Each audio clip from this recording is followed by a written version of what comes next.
One day.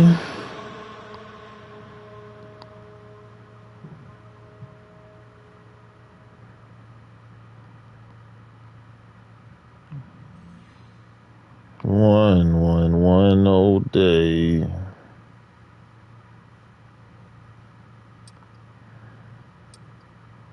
Now let me show you why I don't play online anymore. Because I did it before. I'm going to do it again. Okay? Just got to show you. Because some people just don't listen.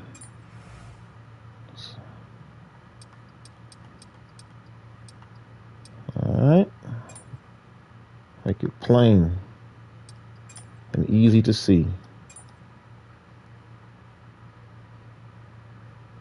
Yesterday, I took the last 2 of my ibuprofen. And then I got a headache from it. So when I go to the doctor, I certainly will tell the doctor I do not need any more pills. No more pills. I don't want any pills. I want you to get a knife and get in my head and cut out whatever's in there. That's what I want. If that's possible. Just cut. Okay, you see how so far nobody has joined? Now I'll join a lobby, and then I'll just end up getting like second or below, and then people are gonna be like, he can't do it anymore, and give me all that crap that I don't want to hear. So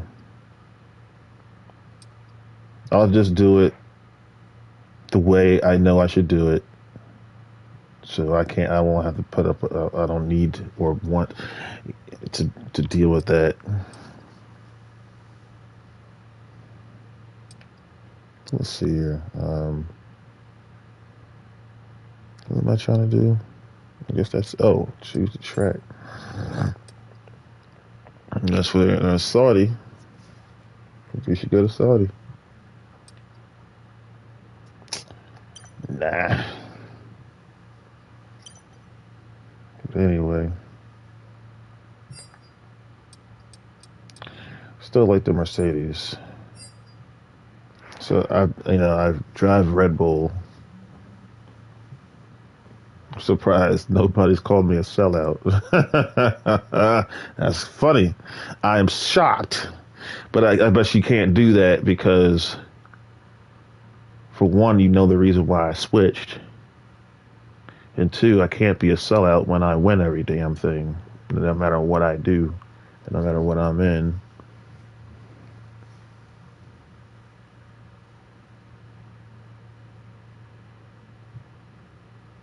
Imagine being, God's chosen. Okay. And you have been in and out of the hardest events that life has to offer, and you've come out successful. And then one day, you wake up, and you feel like a vegetable.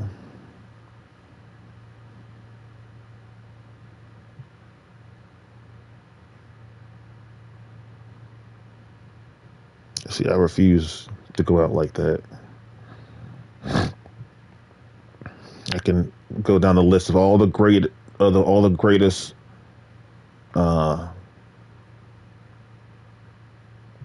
athletes we have.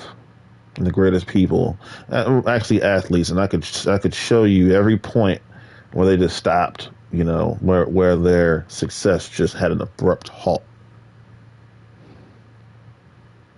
from illnesses to just their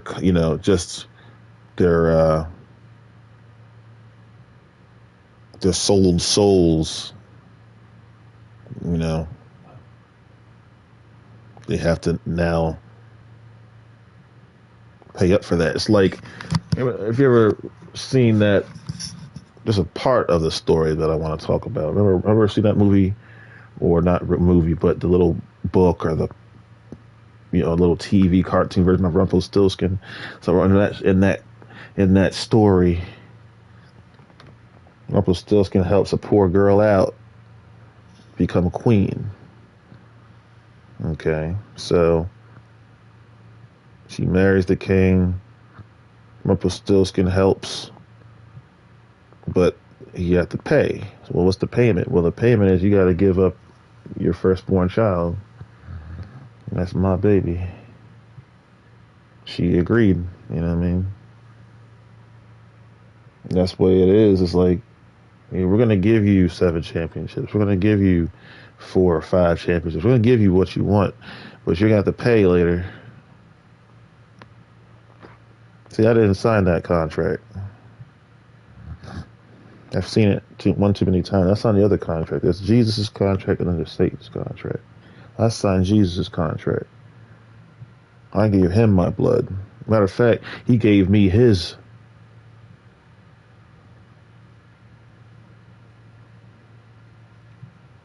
And I read the Bible yesterday. I need to read it some more. I've been enjoying this time. And see, look, you see how nobody has shown up? There's a reason why nobody's shown up, because I'm Mr. Thousandaire. You know what I mean? Because I'm the one who has. This is the PlayStation 5 version, so I don't have any trophies on the wall yet, but I will later.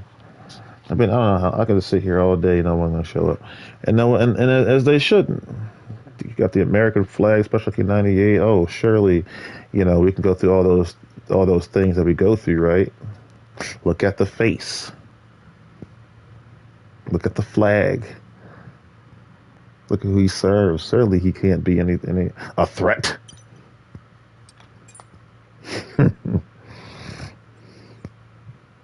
You know what time it is.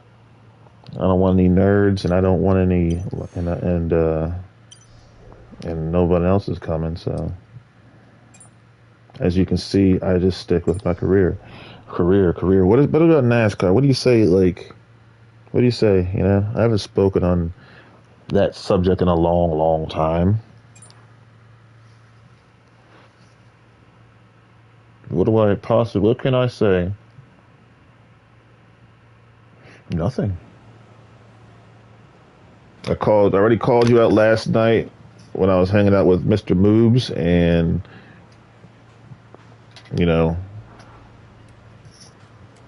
just wanted to just say that and move on. Just wanted to just slide that piece of paper on the door just so you can read it real quick. That's all. And then I just move right along. Finished my championships. It's just like, yeah, I guess I'm free now. I'm free.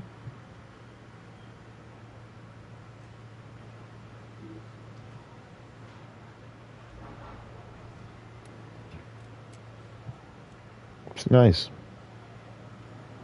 It's nice to have that burden off of my shoulders. I talked about it with God yesterday, and I said, "Well, Lord, we went in. It was hostile from day one.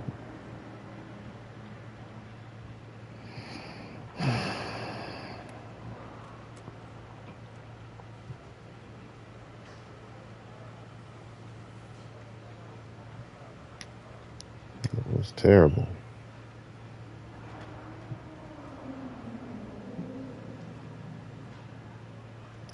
Time out.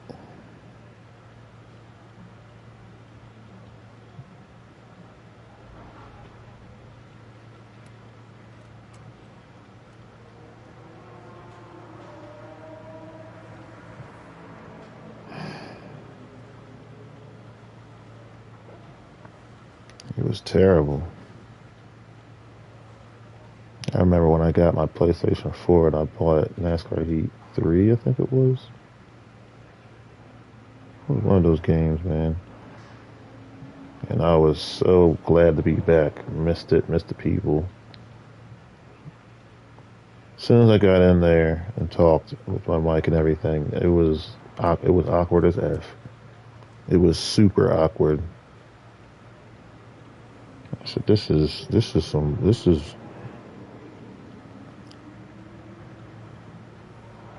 not what I expected. Go back to Gran Turismo's. I had people try to clown me out. Go back to NASCAR 2011. That game was just, I was just fighting with nobodies. People, you know, you got the Hilaria Purdue. Okay, no matter where you've met me or know me from, I'm standing right here, right now, on top of the world, on top of the universe. Well, you still think that you were right and I was wrong.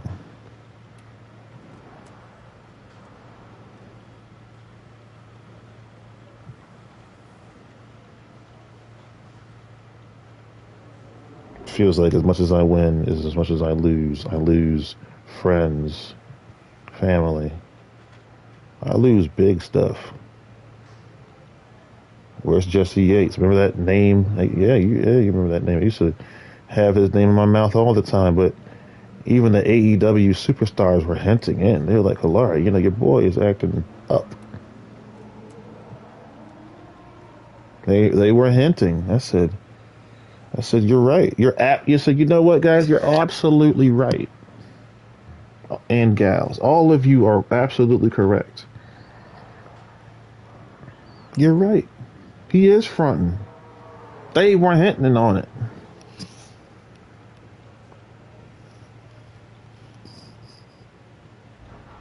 Congratulations, by the way, on 100 million subscribers. Yes.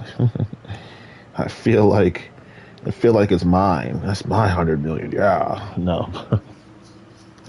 That's great. That's a thank you Jesus moment right there. That's a okay, so that's where celebration comes in. That's where it's time to party.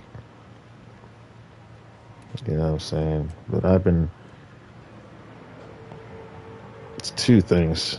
Okay, the illnesses and records. Okay, I mean, I guess since I've been so candid about my condition, it's certainly has pressed people to take care of their condition now, which is positive to see. And then, we've always wanted to break records, but now we really want to break records because Hilaria Purdue is just, every day he wakes up as a new record that he breaks. Everybody doesn't get that luxury. They have to find something that nobody has done and do it, which I know and I understand and I know the difficulty of it. And then when it comes to illnesses again, it's just like, I'll be honest, I can move a little slower when a person is not feeling so well now, because I know sometimes people get down in their health, and I'd be thinking, like, how is it that you're still sick? It'd be like a month go by, but I guess sometimes, you forget. There's been times where I've been down on the weather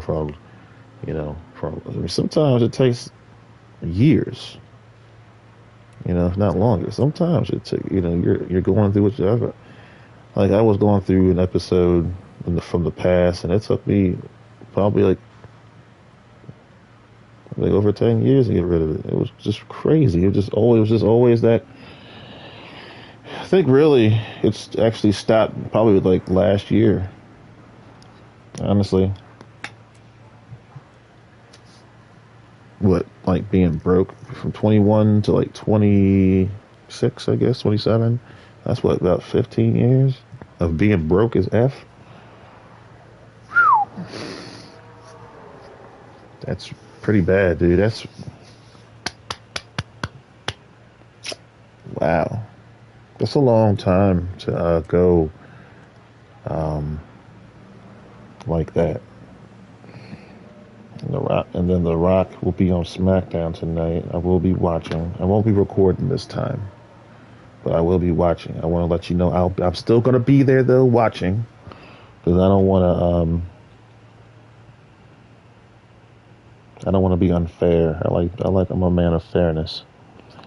And then Wednesday, I just shut down. I just completely shut down because I was so tired of my condition. I said, I said I don't want to hang out, so I might as well as do what I said. I might as well as just do it. I've said it. Don't just say it. Be about it. And I did. I said, I know one thing that's going to help. It's going to help me to move forward. And I took that time off, and it was nice. It was very relaxing. I needed it. Because you always feel like you always got responsibilities and obligations, and it's like you need what you need to do is you need to just take a minute, dude, and just take a minute and don't worry about the hustle and bustle. Just relax and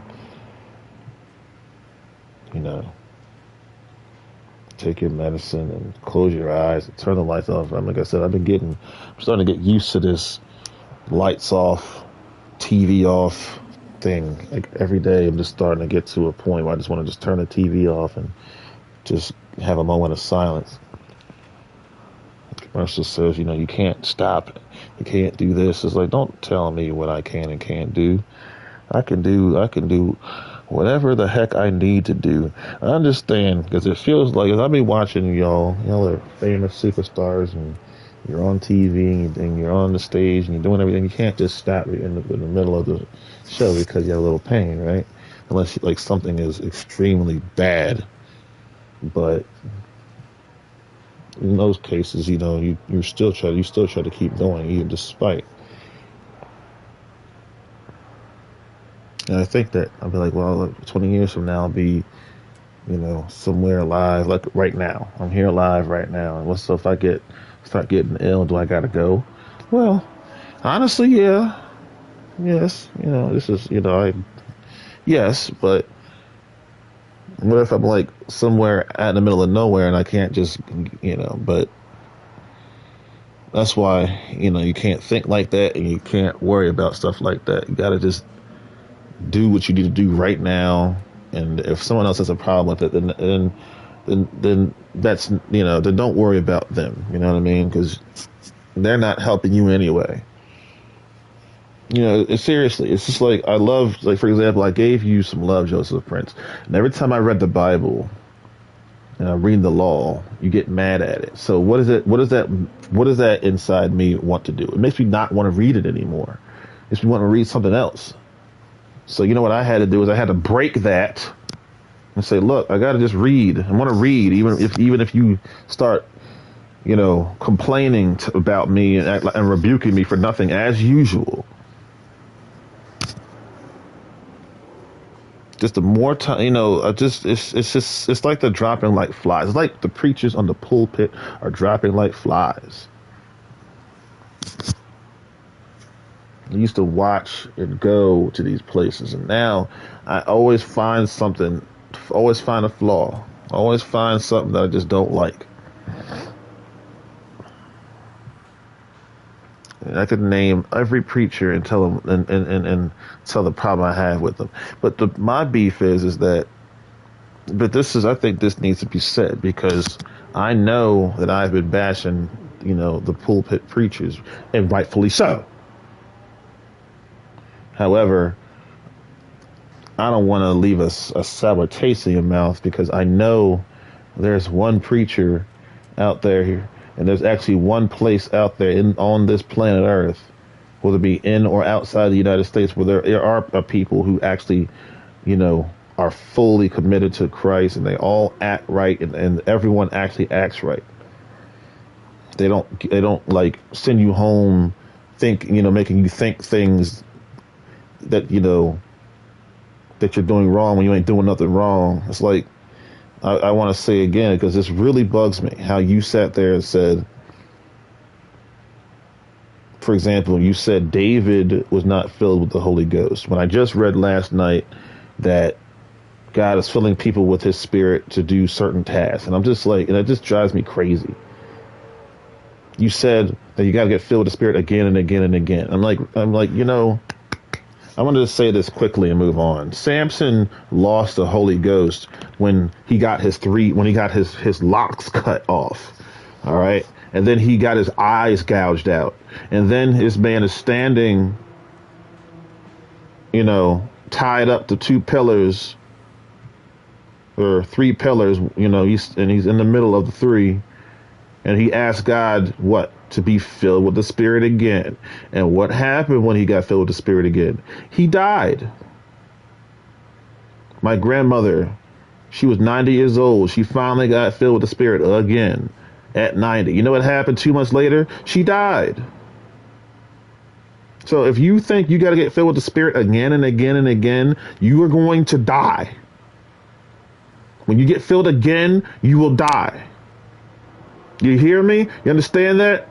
Or do I have to get the Greek? I think sometimes the Greek, and this is real talk, the Greek and all that bull crap you guys try to sift through to make sure you got the right translation, sometimes it backfires. Because instead of just taking what's been plain sight in your face, you're literally just making stuff up. That's what the Greek said it. No. But the Greek is wrong. Comes the cleaning lady. This is why I don't like streaming during the daytime. This is. But anyway. No, forget it. We'll talk about it since you want to come in Shima's room and clean up his stinky room every day, and he goes up, stinks it up again. Just Captain Caterer. You have to still get that red stupid truck in the driveway. Won't get rid of it. So I got to park in the street for his spoiled ass. Then Dad wants to clean up his room every day. Okay, he doesn't wash his ass. So what's the point? He doesn't wash his ass, but you clean his room every day. This Captain Cater, he was catering to his ass. And then I go in the kitchen the other day, trying to get by. I say, excuse me, he just wants to sit his wide ass in the kitchen, not move. He wants to damn near starting a fight, but he's got tubes hanging out of his nose. Like, dude, you're acting like that with tubes hanging out your nose, man. You think because you're like halfway between, heaven and hell, I won't stuff you in your face? You know how much it took me not to stuff him? And then my mom wants to try to step in and argue, try to shut me up. All right. I said, We've been through this how many times? And how many times have I come out on top? Every single time. So let's just don't even waste your time.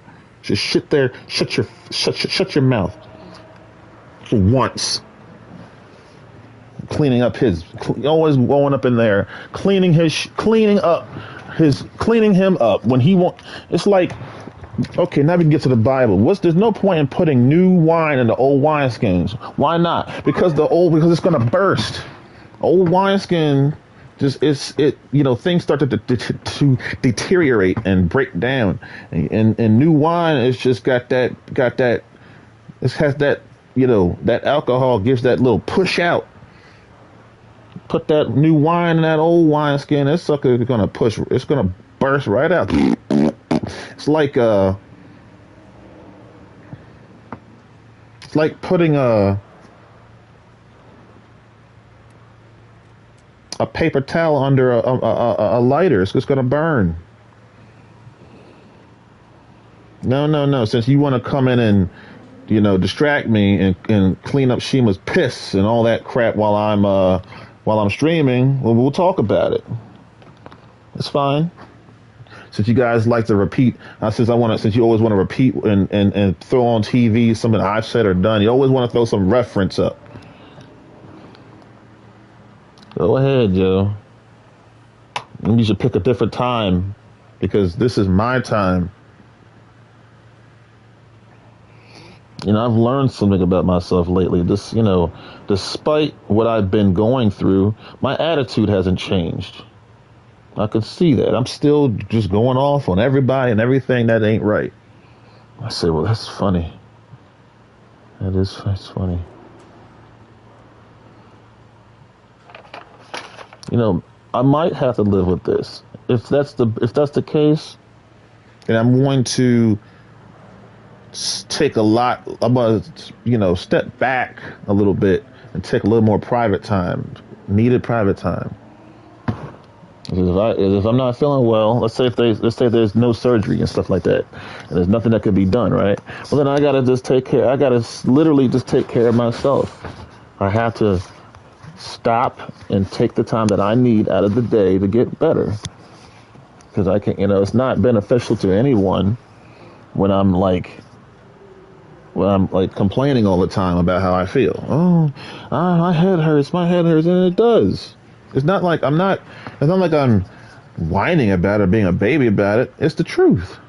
But at the same time, even I don't want to hear it all the time. I don't want to hear that. I don't want to. I want to change and get back to a point where days go by and this is not a topic. Because yesterday it was bad. It was actually the worst it's been in a long time. And then oh my God.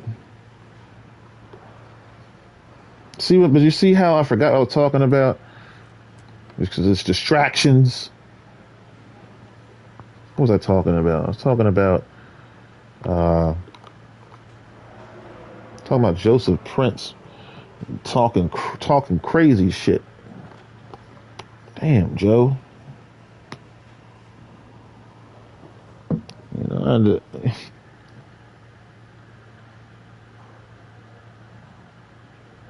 I could go all. I could say something about everybody right now. And my problem with that is I just I miss you know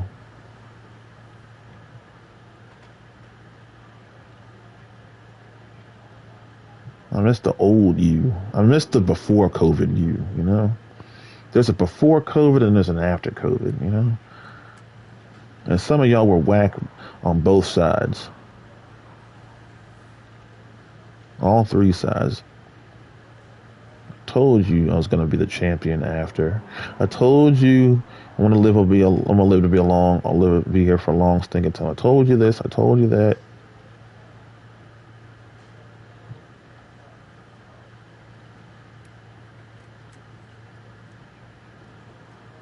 I get in these modes and I get in these ideas and these things do hit you, but as usual, because God has seemed to created me this way. I've been this way my whole life. I just always go back,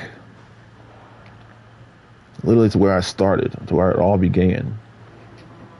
I seem to be a pretty a rounder, if you please. I just seem to always go back to where I started, like single player gaming. That's why single player gaming will always be superior to online gaming, because it was here first and it'll be here last. You just saw me go online. Who showed up? Nobody. Tell them who's got me. I don't see nobody. Hungry as ever, fighting forever. How's it? Damn it! I'll just read the lyrics.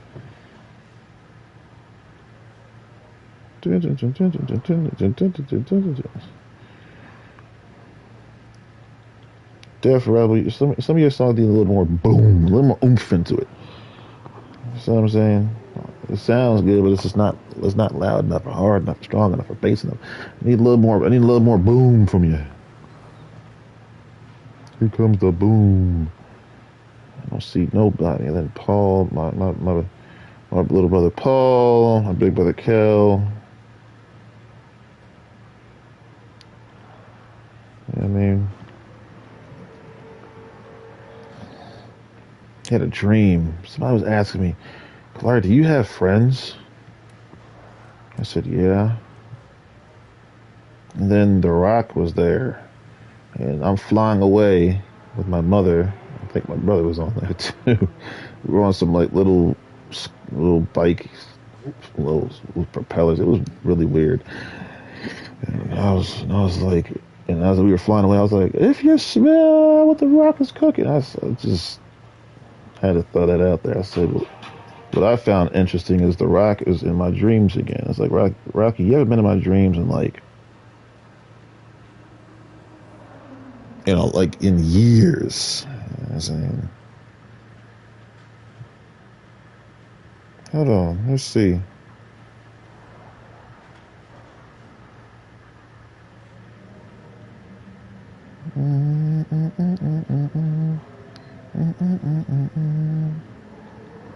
Tell me who's better. Tell me who's got me. I don't see nobody. I don't see anybody. I don't see anything. Nobody showed up. As they shouldn't. Who was to put up with the Special K? Okay, this is the pinnacle of not just motorsports, but sports in general. And who showed up? No one. I thought I was sick with a headache. And you don't want it to. You don't want that easy picking. I thought that's easy picking. Come on now. Be right back. Come on.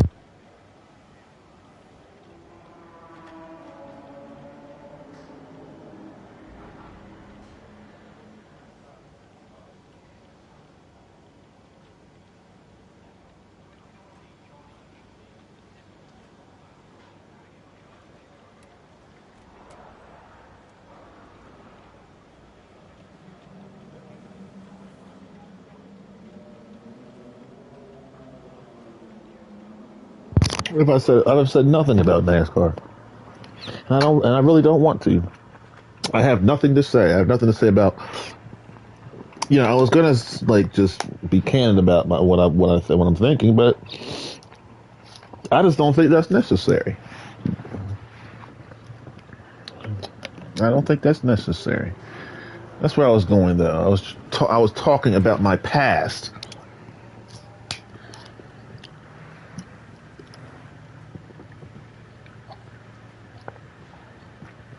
Been booted out of lobbies and been called racist, racial comments.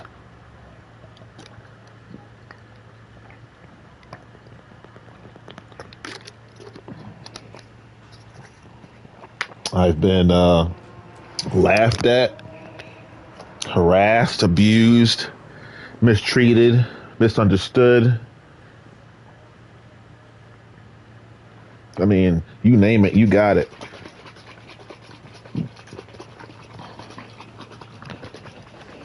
But for whatever reason, I stuck around because I was so, as I really enjoyed I so loved the vehicles I was driving.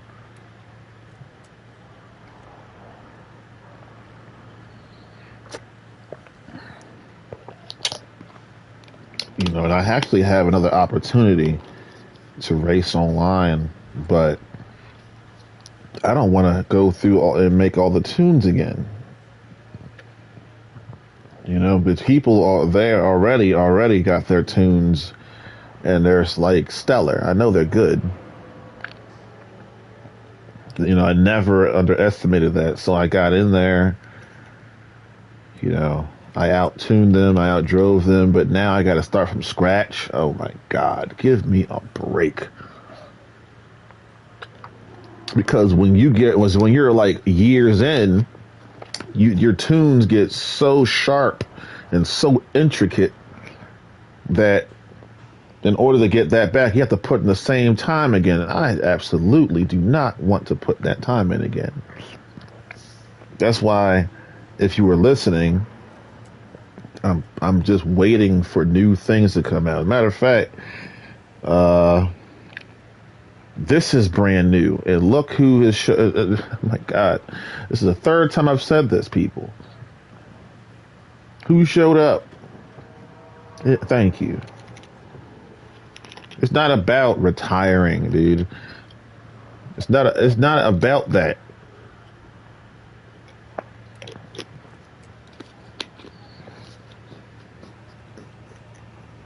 You know what's?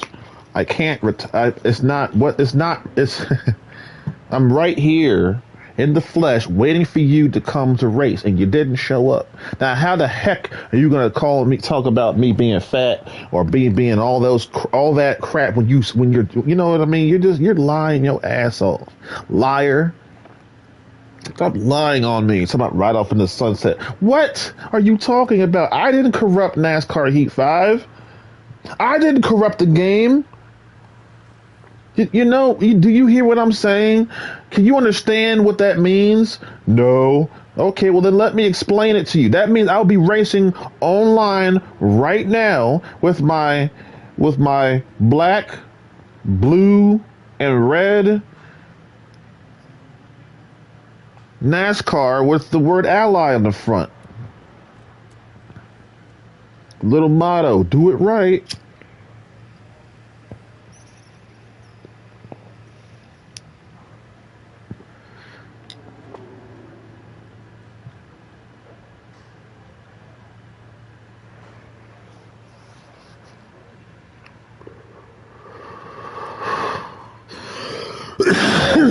I go on and try to start a race right now. And there's no, excuse me, and there's no way that I could use a tune, a custom tune, without having to go through all kinds of crazy, this huge crazy process. Like you can't, you can't directly go into the Generation 7 car and tune it. You have to go back to the Gen 6 car. That is, and then the only way that I've made it to work is buying an expensive PlayStation just to get back what I've lost, but I can't even get all the paint back. So that's another turn off. I feel sorry for NASCAR fans because you guys you're starting to believe the hype. Matter of fact, you were very wishy-washy. You know who I appreciate right now is Danny B Talks, because thank you, Dan, for putting in the spotlight the trash and the stuff going on behind the scenes. I love it. It's genius. It's perfect. It's truth. It's bold. I love it.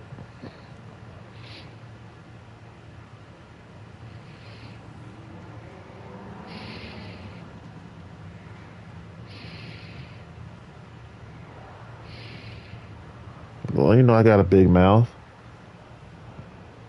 You want to get into the history a little bit? You want to get into what do you mean? Not the history, but you want to get into, you want to get into,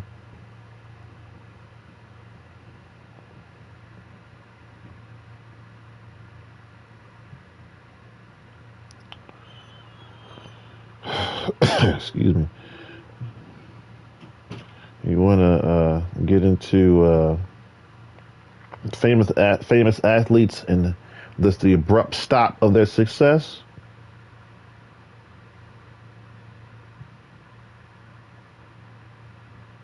I don't think I need to, because I think you can read my mind and name someone right now without me even saying it.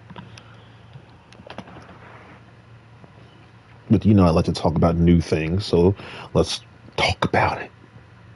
Y'all know I love you, but I gotta tell the truth too.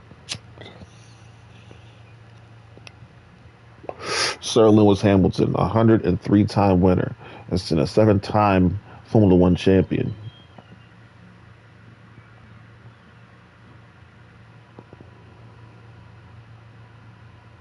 He has not won a race in over 2 years. Just by accident? Of course not. He was talking to Colbert. This was during his, seventh reign, and everything's going well. So Colbert asked, "Would you like to re-sign Mercedes?" Oh yeah, yeah, yeah.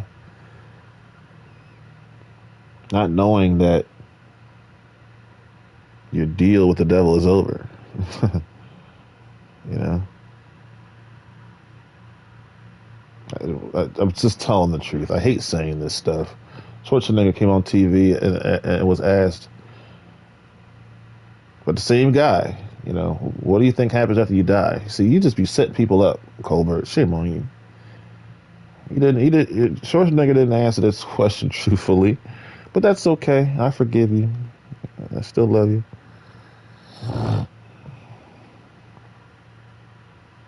Jimmy Johnson, 7-time NASCAR champion, 83 wins.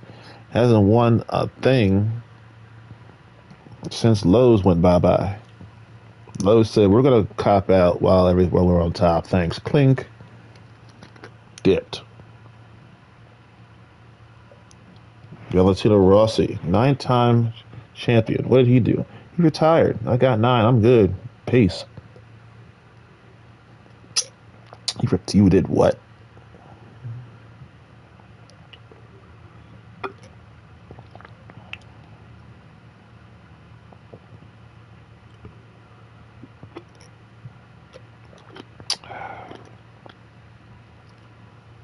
Dale Earnhardt. Dead. Richard Petty. He got his 200th win and didn't win for didn't win anything else for the rest of his career. And I looked it up. It was years. The man went years and kept racing without winning another race. I said, I don't know how you could. I would have went crazy. Jimmy said, when I can't win no more, I'm out. And he kept his word. Now he's an owner. And he just wants to hang out with y'all for a little bit. Yeah, he wants to win, but it's not going to happen. It can't. What Danny has shown is that there is this straight manipulation behind these things. And instead of calling it out for what it is, we just accept it. And I'll go as far as to say we pretend. One of the best races I've ever seen in NASCAR was an all-star race at Charlotte, and they had full horsepower, and they were tearing it up. And it was so exciting. Now, you've cut the power by like 400, and we call it what? Entertainment. God forbid that somebody gets bored. Oh my God. Oh man, let me spice it up a little bit so you won't be bored. Whew. Let me make sure that I keep you up and entertained at all times, at all points. Did you even listen to what Max said? Max said, I don't ever want to go through what I went through with Lewis again. But nobody cares about you. They just want to be entertained. They want to see passes happening every lap. Now, I'm going to speak for myself as a driver. That is just too much stress. Every once in a while, fine. But I don't want to make a habit and a career of making close finishes. Okay? That's just not...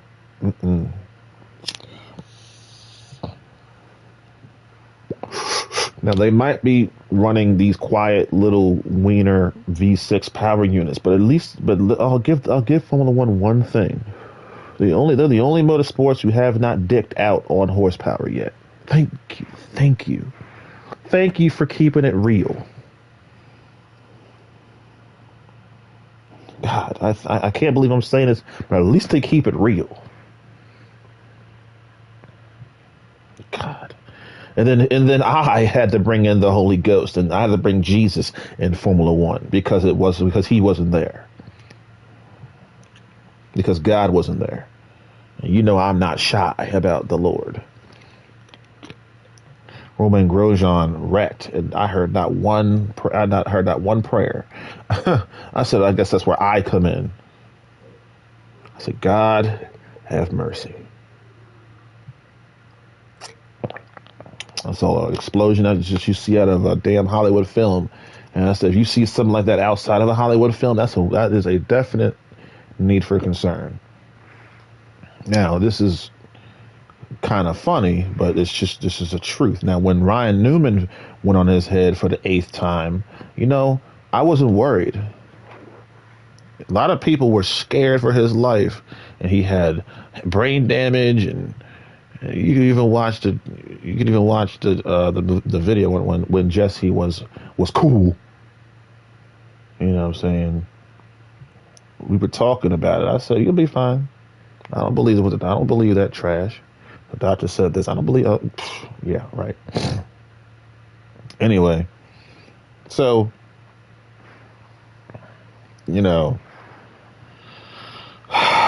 whatever. So that happened, and then I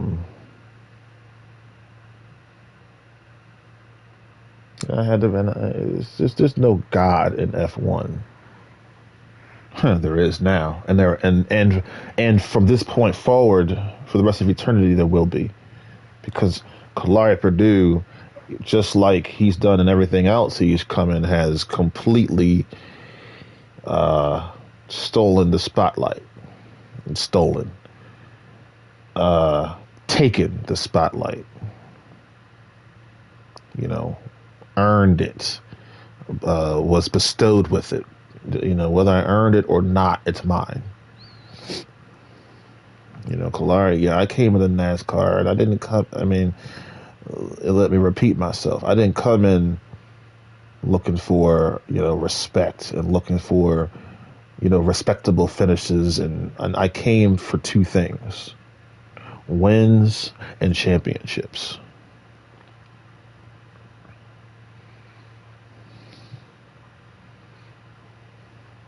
I always won, and I never let a championship slip from my fingers.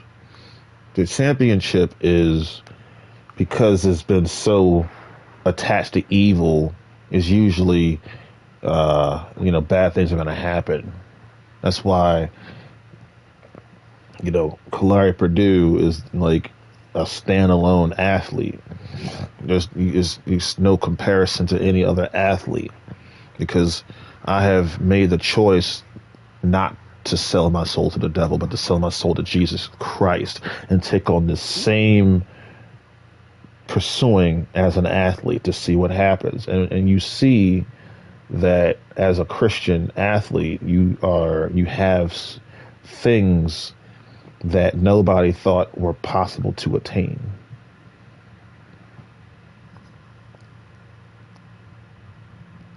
Anybody can get 100 wins, but 100 championships? What?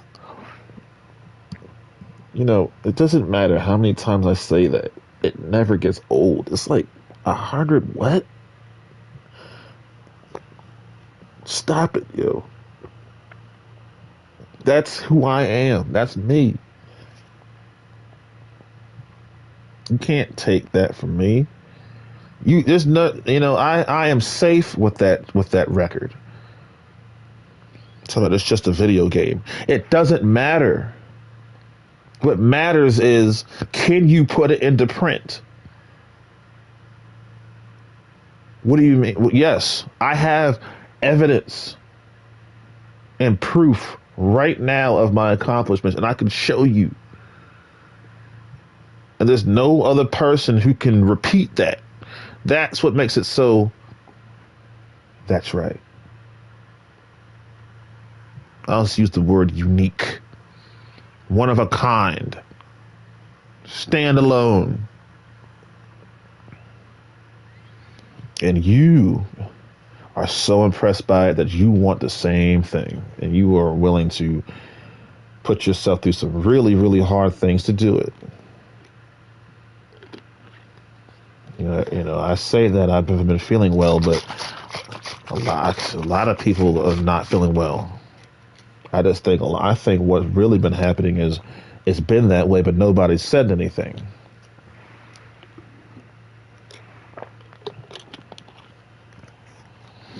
You can't be macho and be dead. You got to take care of your health. I learned that when my tooth was when I had to get my tooth pulled. I said I don't care about money or anything. We're gonna get this tooth out. And I got plenty of money to take care of what ailed me. I said, oh, we're going to take care of this. And I had plenty to spare. And they got up in there and they pulled that sucker out. It hurt like a mug. But I knew that this great pain is going to end. As soon as that sucker pops out, it's going to end. Just keep in mind, people, that I don't know what's going on. But I'm certainly going to do a little more digging in and investigating to find out. You know what I'm saying? All right, let's watch some little TV.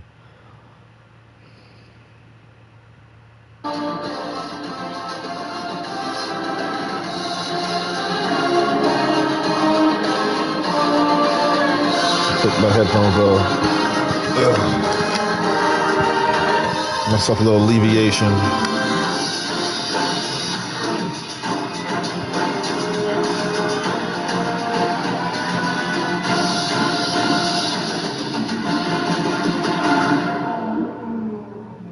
All rights reserved. Welcome along to Friday night here by the shores of the Red Sea, ladies and gentlemen. And it's time for qualifying on this Friday night for round 2 of the Formula One season. In 2024, the longest season ever, 24 races. And it's on the Jeddah Corniche Street Circuit that we go racing this weekend. A 3.84-mile lap and the lights illuminating all 27 corners and the straights in between. And it is ticking towards 8 o'clock at night here. Full throttle, 75% of the lap. Lewis Hamilton, the track record holder. 27 corners, as I mentioned, the walls just millimetres away from the cars, so you sometimes get a little bit too close. It's going to be fast and it's going to be furious. C2, C3, C4, the soft tyre is the C4. Have Red Bull paid the price already by having one set of soft tyres less than some of their rivals? It puts the pressure on Max Verstappen and Sergio Perez to try and get the job done on their first runs tonight. Verstappen, who's never been on the front row here. Sergio Perez, who's got pole for the last 2 years. Karun Chandhok alongside me. All the smart money's on Red Bull again, but let's not discount Charles Leclerc, who could easily have taken pole in Bahrain. Yeah, good evening, Crofty. Good evening, everybody listening. Or good afternoon if you're back in Europe. We're back in the Middle East. The only similarities to last week at Bahrain are the fact that we are in the Middle East and it's at night. It is a completely different track, this one. It's the second highest average speed on the F1 calendar and the third longest track, Crofty. Just 27 meters on a street course. Longer. That's crazy. Yeah, you counted it, haven't you? Yes. And the wind has dropped just a touch as well. The flagpole showing is it's still a headwind down.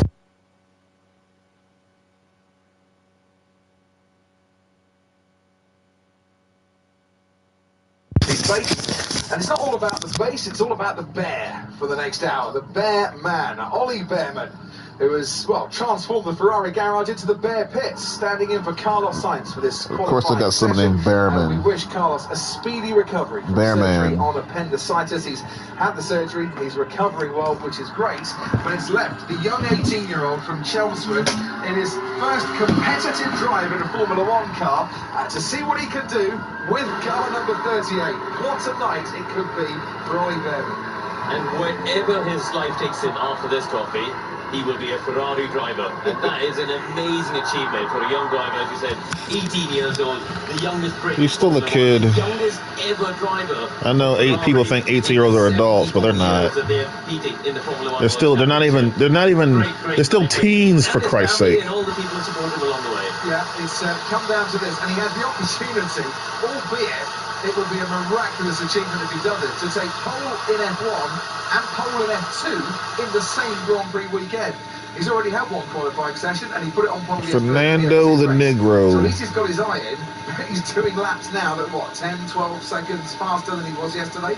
Yeah, that's right. I mean, it's a huge challenge for him. He's only done one lap, really, on the soft tyre, which is what we're going to see feature. And we got the fans coming up for the next hour. So the balance between the medium tyre and the soft does change, and the drivers have got to adapt. We got all of the Esteban. other 19 drivers will have that in their memory bank. They know this is how the car reacts. This is the change I need to make on the steering wheel in terms of the settings with the brake balance or the diff and things like that. He's got to go into that voyage of discovery.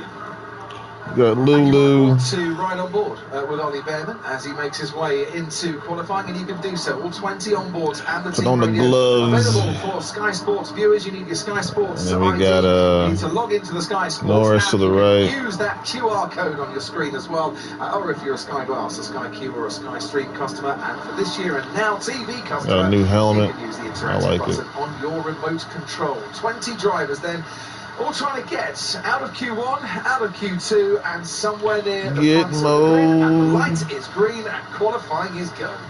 We're right by the sea here. It's been a very windy afternoon, but as we had yesterday, the wind speed has died down a little bit. We were sort of in the high teens, 17, 18 kilometers an hour. It has dropped right down now to about 10 kilometers an hour, half the wind speed. Similar trend to what we see generally here in the evenings in Jeddah. We are by the Red Sea, which of course is blue, because most seas are, and great thanks to Alistair Buckle, our Sky News Middle Eastern correspondent, who's watching, because he's a big F1 fan. He says it's called the Red Sea, Crofty, because of the algae in the sea that can often give it a reddish, brownish colour, hence the name. He says, hence that's why I'm the Middle East correspondent, because if he says it, it's true as far as I'm concerned. Alistair and everyone else, a very good evening to you. Well, he is the expert as the tyre blankets come off. Behrman's Ferrari there, he heads out into the pit lane. They've left the first gaggle of cars. Excuse me.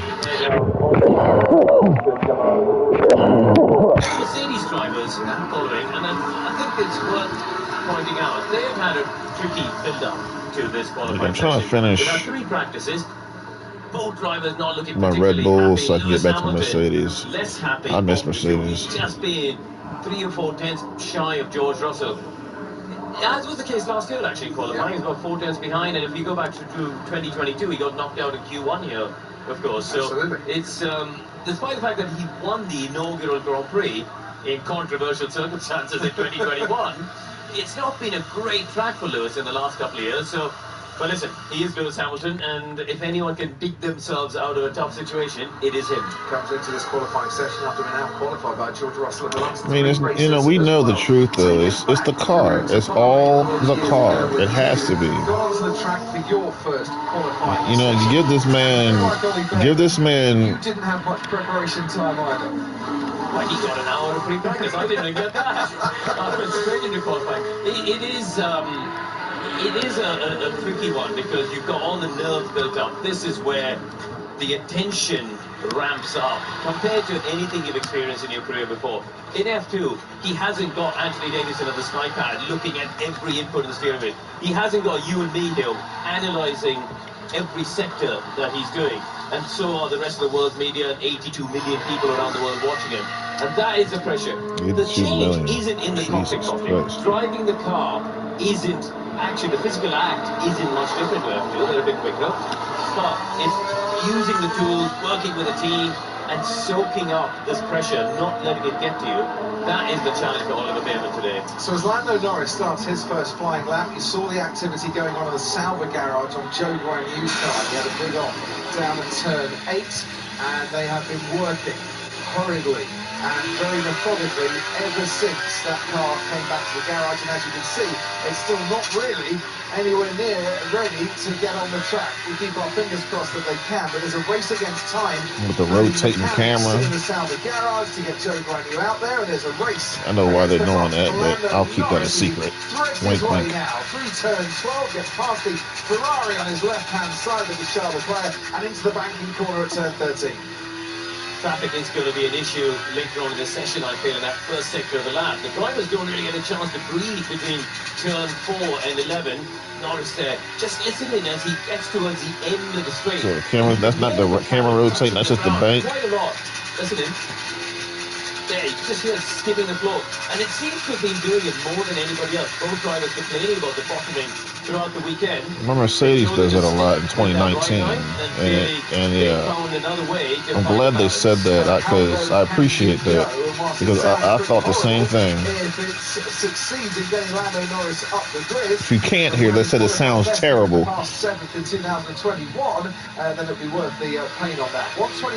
That skidding, it's the fastest time so far, only a few hundredths of a second clear of Oscar Piastri, the McLaren teammate of Lando Norris, who goes behind his teammate by his. And then what I've learned is those vehicles, when you sit in them, your butt is hitting like literally hitting the ground of the track. So it doesn't feel good. He ruined really the front left corner on his Williams. They had to fix that.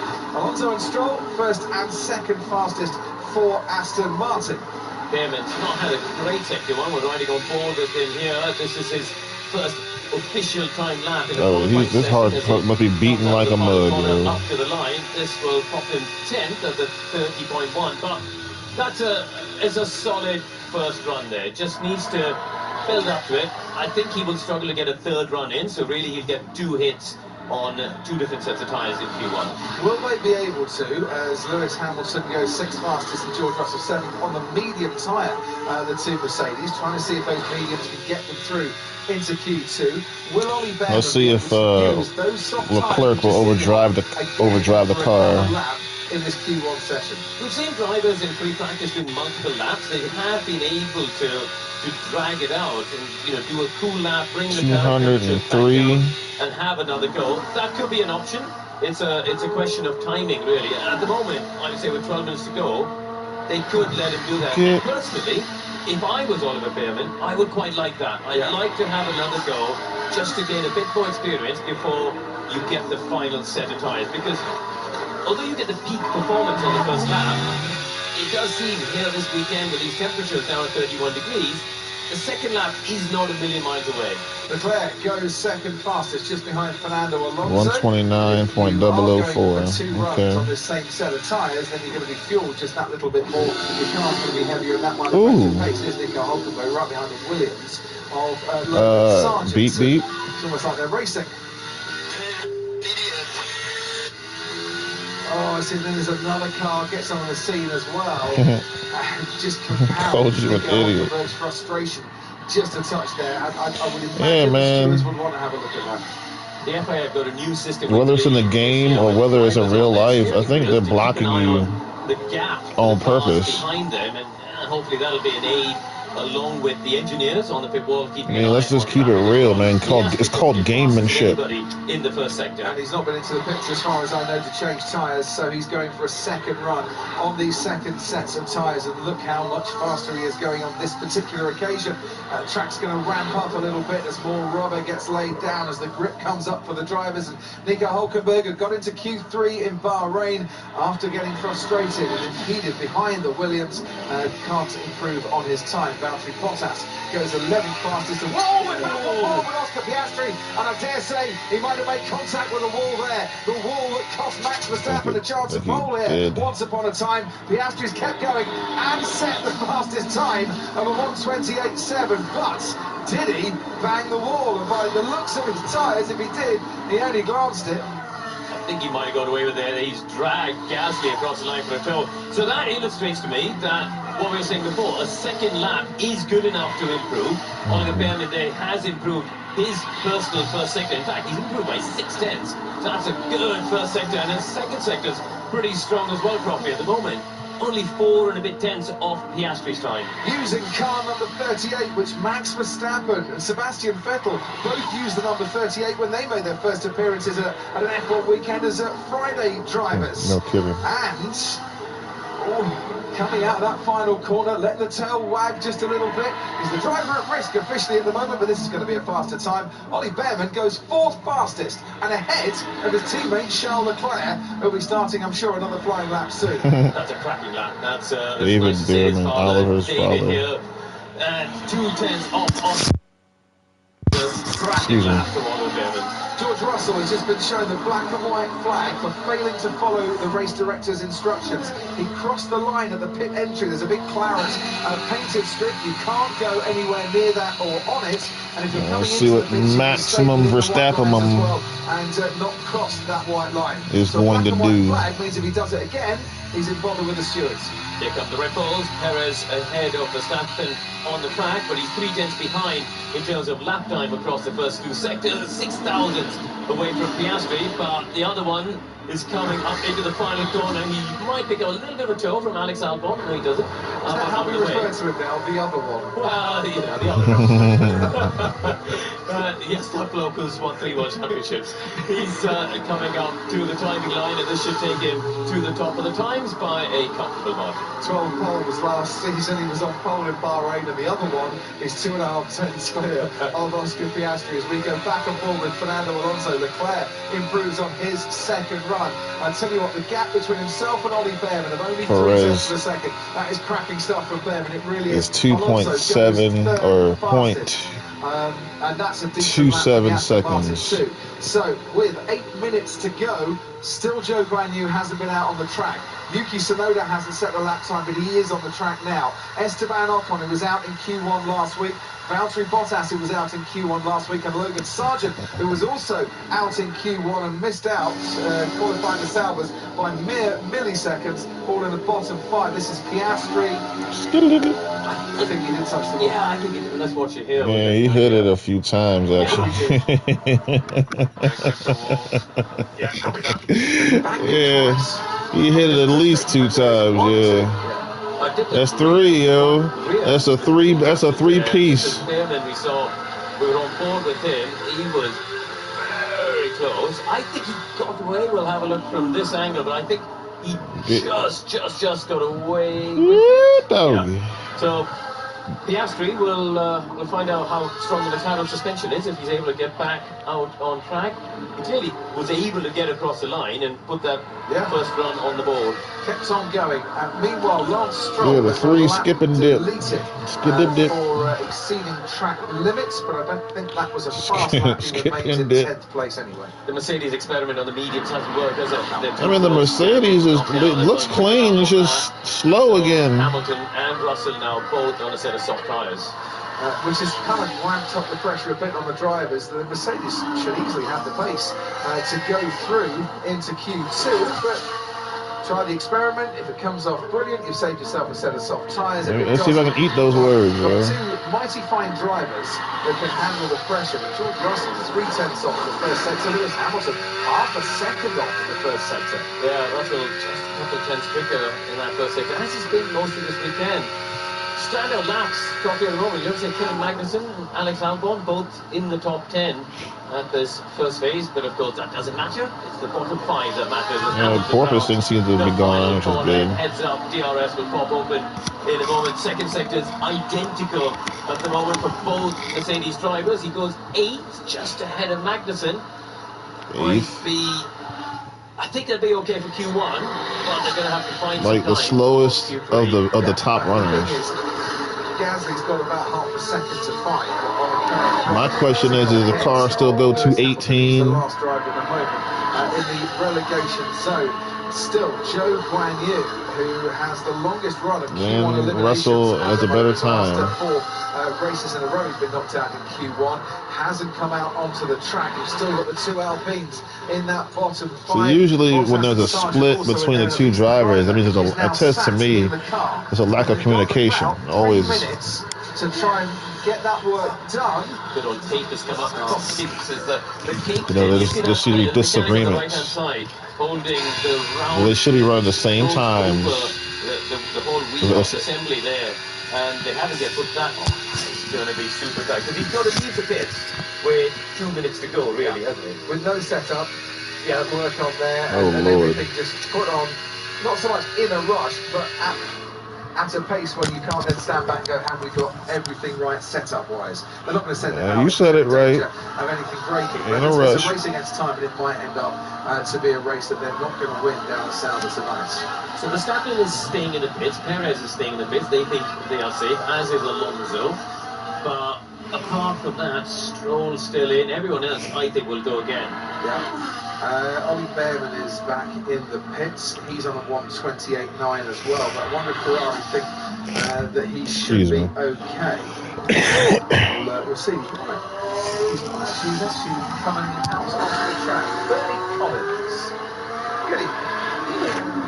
Yeah, just to comment a little bit on what Corinne was saying there, the two McLarens back out on the soft tyres. So although doing a second run, I do think the lap times they've got on board there are safe. So a big variety of run plans have at the minute. Many on this first run have done push, cool, push, but a few out there that have done 2 cool laps in the middle trying to get that optimal final action. But like you say, track improvement at this stage outweighing any degradation. Valtteri Bottas has improved in the first sector, as has Nico Hulkenberg, Charles Leclerc too, on their latest runs. I'm looking at the commentary box window coffee. Oliver Bearman has come into the pit and they've done basically a hot pit stop out in the pit box. Great idea. Onto a fresh set of tyres to send him back out again. So he will get another run at it. But a super idea because he needs to practice a pit stop and a hot pit stop before tomorrow's race as well. More on that in a while. 500 to the second off Valtteri Bottas.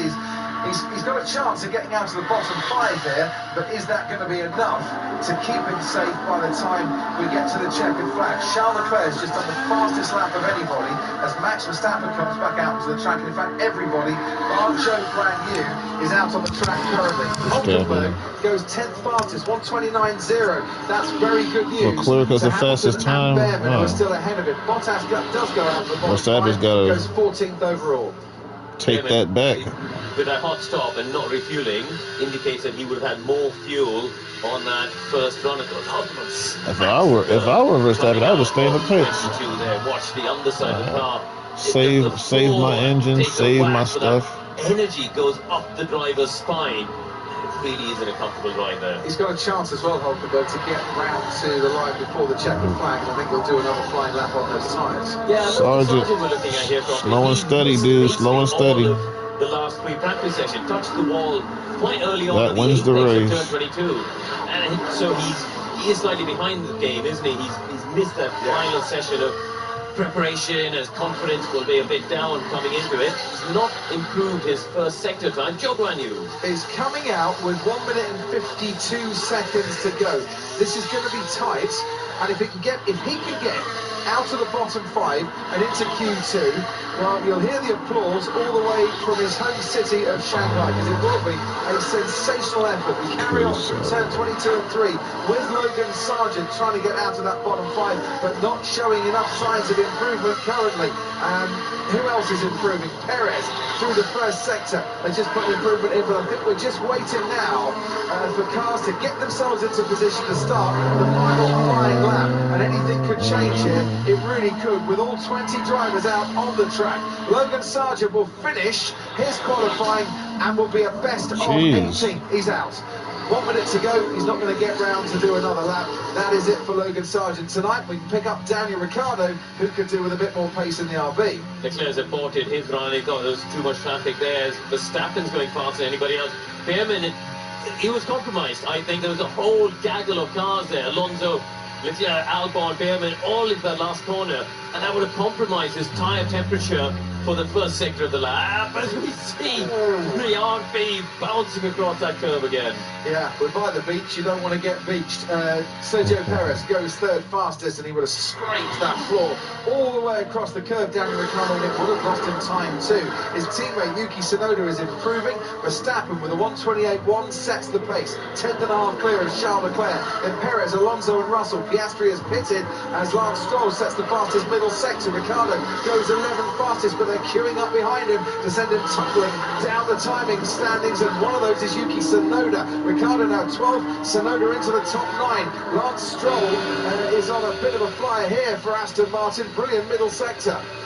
Oliver Bearman's had an issue properly. He's aborted, I think, this final run, or he's made a mistake somewhere, so but I think he's going to be okay, and I think we'll be into Q2. Stroll goes 2nd fastest, bit like Bahrain, where we see Lance Stroll right at the end of a session putting in a storming lap. Ocon's not out of qualifying for the second weekend running. It's a Q1 exit for Esteban Ocon. Come did on, Joe Grenier get to the flag in time? He didn't. He's out. Yeah, he was the first car across the checkered flag, actually, so he just just missed out by a matter of seconds to get that car over the line. Valtteri Bottas is continuing on his way, but into the pits. He's going to be out of qualifying as well. Logan Sargent, we know, is out of qualifying. That is the bottom 5 all decided. And I think the clever engineers down at Ferrari said to Ollie Behrman, look, you're safe, just back off a bit now. First job done, he's through to Q2. Yeah, here he made a bit of a mistake actually down at turn 1, but Ocon and Gasly knock out Q1. Those are 2 drivers, Coffey, who've got a 100% record of getting into Q3 here in Jeddah and a 100% point record. So their tough form from Bahrain carrying on here this weekend. I saw the Renault-Nissan Alliance boss Luca De Meo's here today, overseeing things, and not good news for the team. It is a repeat of Q1 in Bahrain last week in terms of the slowest cars on the track. Sorry guys, very sorry. No, mate, it's all good. Esteban Ocon thought he might have been able to do a bit better. He did. Gasly, Sargent, Bottas, Ocon, Joe, all out in qualifying in Bahrain last week in Q1, and they've all been eliminated in Q1 here in Jeddah. The ratings have gone up for now.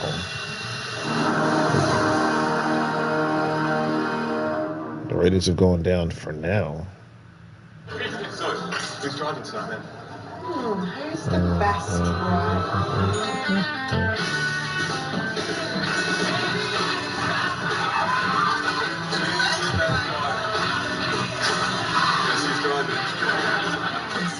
What's it like to be famous?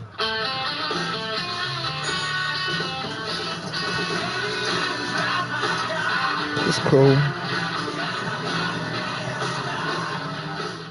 It's cool. I mean, like, we got Lewis Hamilton. It's like, it must be like, I mean, I think about it. I don't know how you feel, but it must be like, it just seems like every time you're on TV, there's always this masterpiece. Always got to have these big super duper cameras. Can't just be some random dude off the street.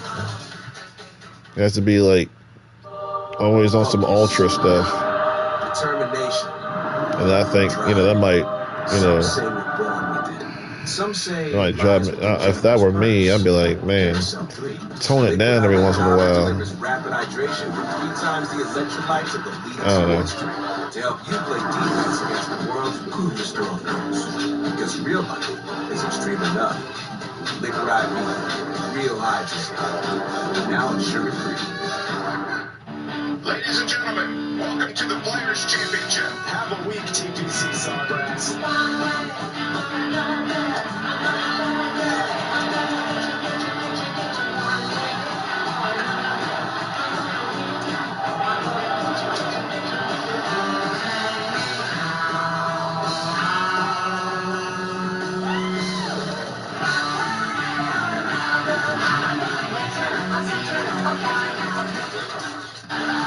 Commercials.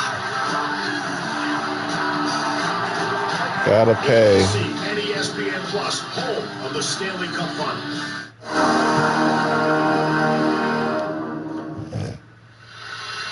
Welcome back to qualifying here for the Saudi Arabian Grand Prix. Verstappen, Stroll, Leclerc, the top 3. Ollie Behrman under investigation for driving too slowly and failing to follow race director's instructions. They'll look at that after the session. He was 9th fastest. And at Williams, Alex Albon through to Q2. Investigation. Their boss, James Vowles, is on the Williams pit wall. James, thanks for joining us this evening. Did that lack of practice time in FP3 affect Logan Sargent in Q1? Can't hear you. Oh, I don't think we can hear James, sadly. Hang on, let's try that again. How's that? Can you hear me now? Excellent, we can now. You're good. That might have been you, Zero. I think definitely it hurt him a little bit, but at the end there, it was more these tyres were on knife edge to get tyre temperature, and he just couldn't get it in. It was a really difficult qualifying session to find space, as you probably saw, and I just don't think we're in the right place. So, if you can get the tyres warmed up nicely in your Alex Albon, is Q3 a possibility tonight? I believe so. I mean, it's ultimately, we didn't do the best front plan there. His second lap actually didn't go in. It was just traffic with, I think, a Ferrari at the time. But there's a little bit more pace in it. So Q3 did absolutely everything in our favour, yes. James, what can you guys do to help out There's with the traffic? spirit. Obviously, with 5 less cars, you'd imagine it's going to be a bit better, but you've got, 10 strategists from the teams and all the 20 race engineers. They all seem to think in the same way, which is looking for the optimum conditions. How are you going to try and stagger it to avoid the traffic issues? Well, it's interesting there, because actually there's sort of two angles. You can go on the early side, you saw queuing in the pit lane, and then you can go in the sort of region where they're coming out and you're in front of the starting map. So the field is spreading into two, but even with that, we're just unable to find free space. And even with 5 cars less, it's going to be tough out there. What it's really about is you've got to do your own outlet. You have. Tough if you haven't got 2 sets of new softs as well. Where do you stand? I mean, you'll see a number of cars doing this, but yeah, one of these runs will have to be unused. It's not too bad here, though. It doesn't drop off too much. A couple of times. Thanks, James. Appreciate that. Fingers crossed we see you for Q3 as well. We saw a replay there of Valtteri Bottas getting hammered. There'll only be one winner. Couldn't quite work out what Ferrari that One was pole sitter. on the right-hand side. But it was a Ferrari that was going left and then very much jinked to the right. And then there's got to be a whole bunch of people behind, if not one or more. George Russell is You have to stopping suffer defeat. in the fast I lane. bet there's another car in front of George Russell and he's just building a gap in the pit lane. I suppose it's not gone green yet, because that rule has been clarified, from what we understand, in Bahrain, hasn't it? That what we saw last year with I think Verstappen in Singapore and Russell in Mexico, people like that, stopping the fast lane when the track is green is not allowed. So, but the argument from the teams is better to do it here in the pit lane and stagger the exit from the pits for the cars than it is to have them all queuing up at turn 27, the hairpin, and other cars approaching at speed. That's their argument. I mean, I agree. I do actually get that logic, but it's a question that why do the rules come in then? Because the teams have an input into actually these rules. They have the opportunity to speak to the race director and the stewards and come up with these things. But anyway, that's a whole other conversation.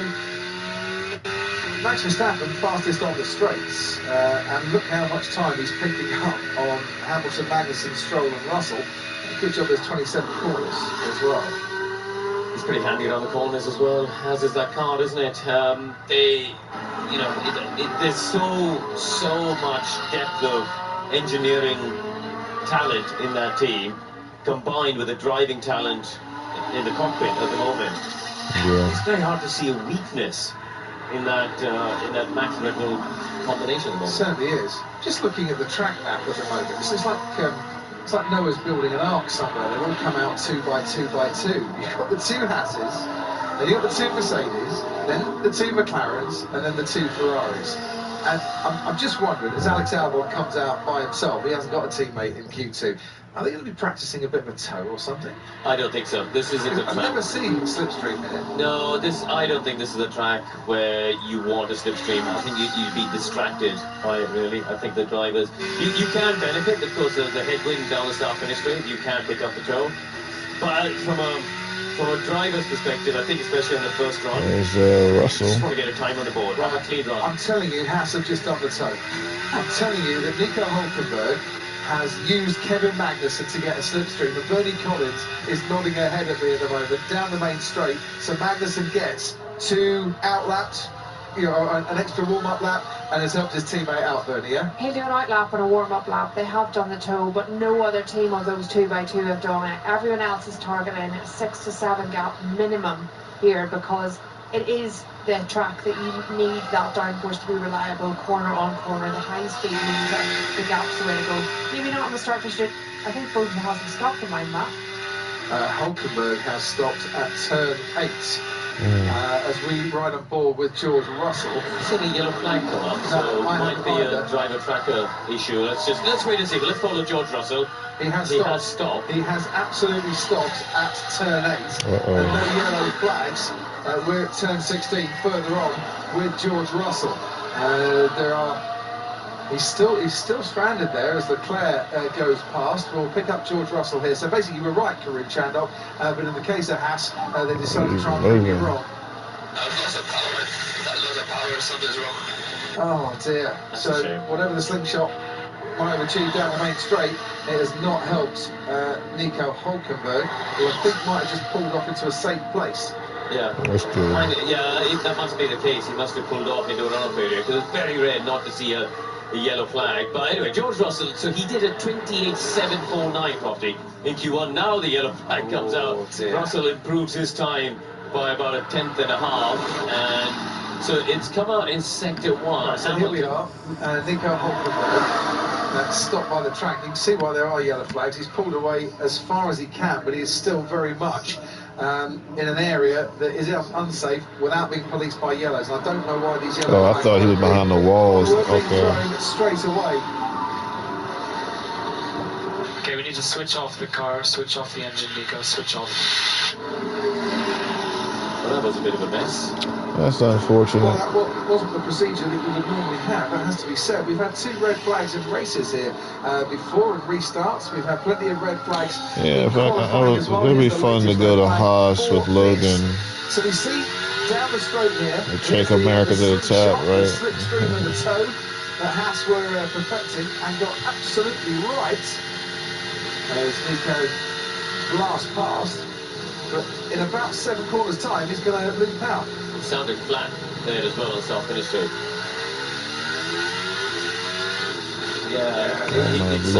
It didn't sound to me on South Finish Straight.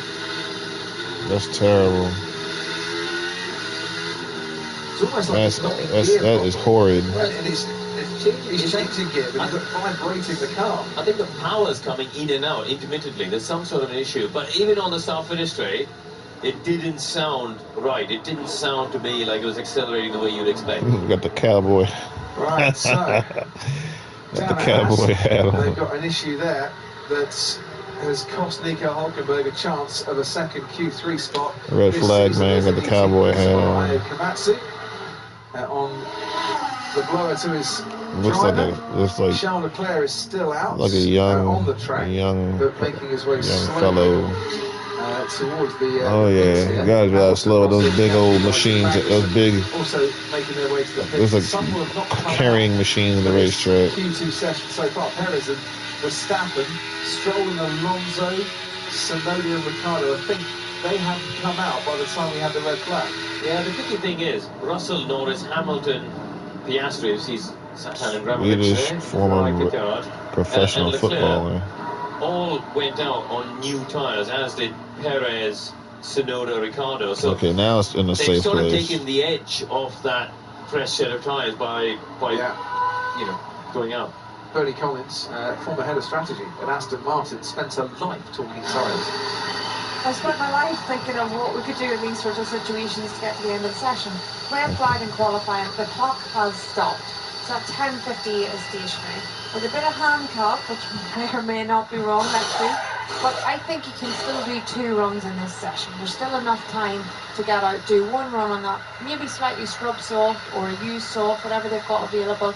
Come into the pits, do a full turnaround and do a second run. Now it's going to be tight and that's going to leave a lot of traffic.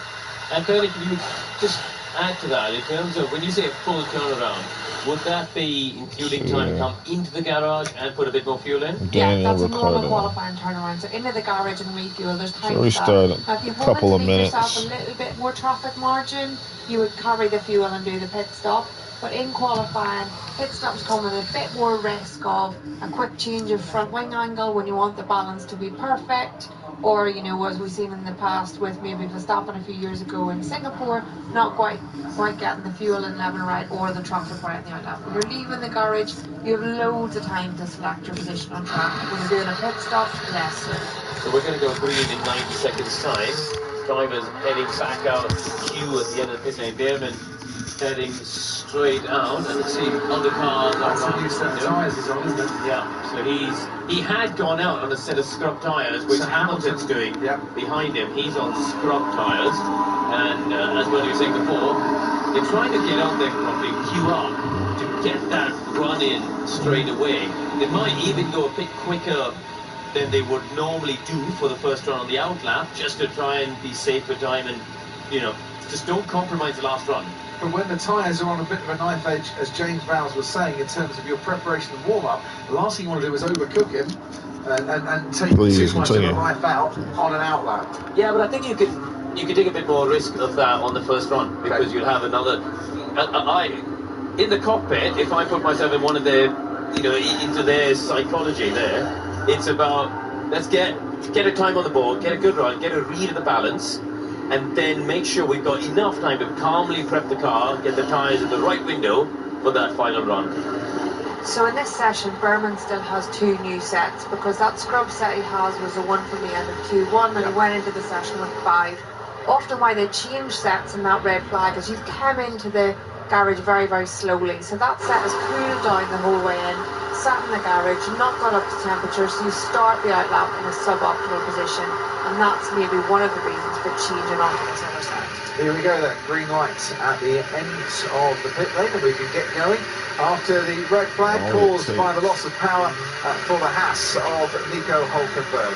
So we've got 14 drivers now trying to get their way into Q3. The slowest 4 and Nico Hulkenberg will all make their exits. Lewis Hamilton took his last of his 103 victories and counting here in Saudi Arabia, isn't it? Yeah. Need a big lap from him. Anyway, how do you just win and then stop winning? You know what I mean? That's crazy stuff. George Russell, so both Mercedes pretty much I ain't got time for that, yo. Lando Norris also doing a 1:28.6. 46 Grand Prix race weekends since Lewis Hamilton last won Jeddah in 2021, which, by the way, was the last front row lockout for Mercedes. Yes, I know, they started Sao Paulo the year after with George Russell and Lewis Hamilton on the front row of the grid, but that was because we had a sprint race. So the last front row lockout after a qualifying session was here for Mercedes.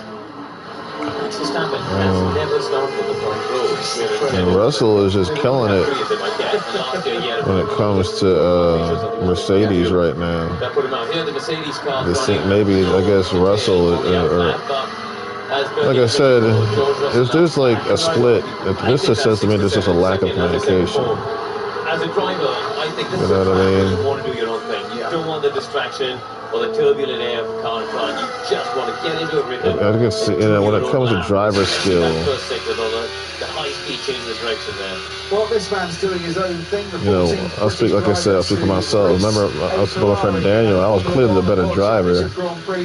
But we had the same tune. I gave him the damn tune. I made it up. I gave it to him. So, yeah, you could see, snap of oversteers. He picked on the power, and then again he's gone deep.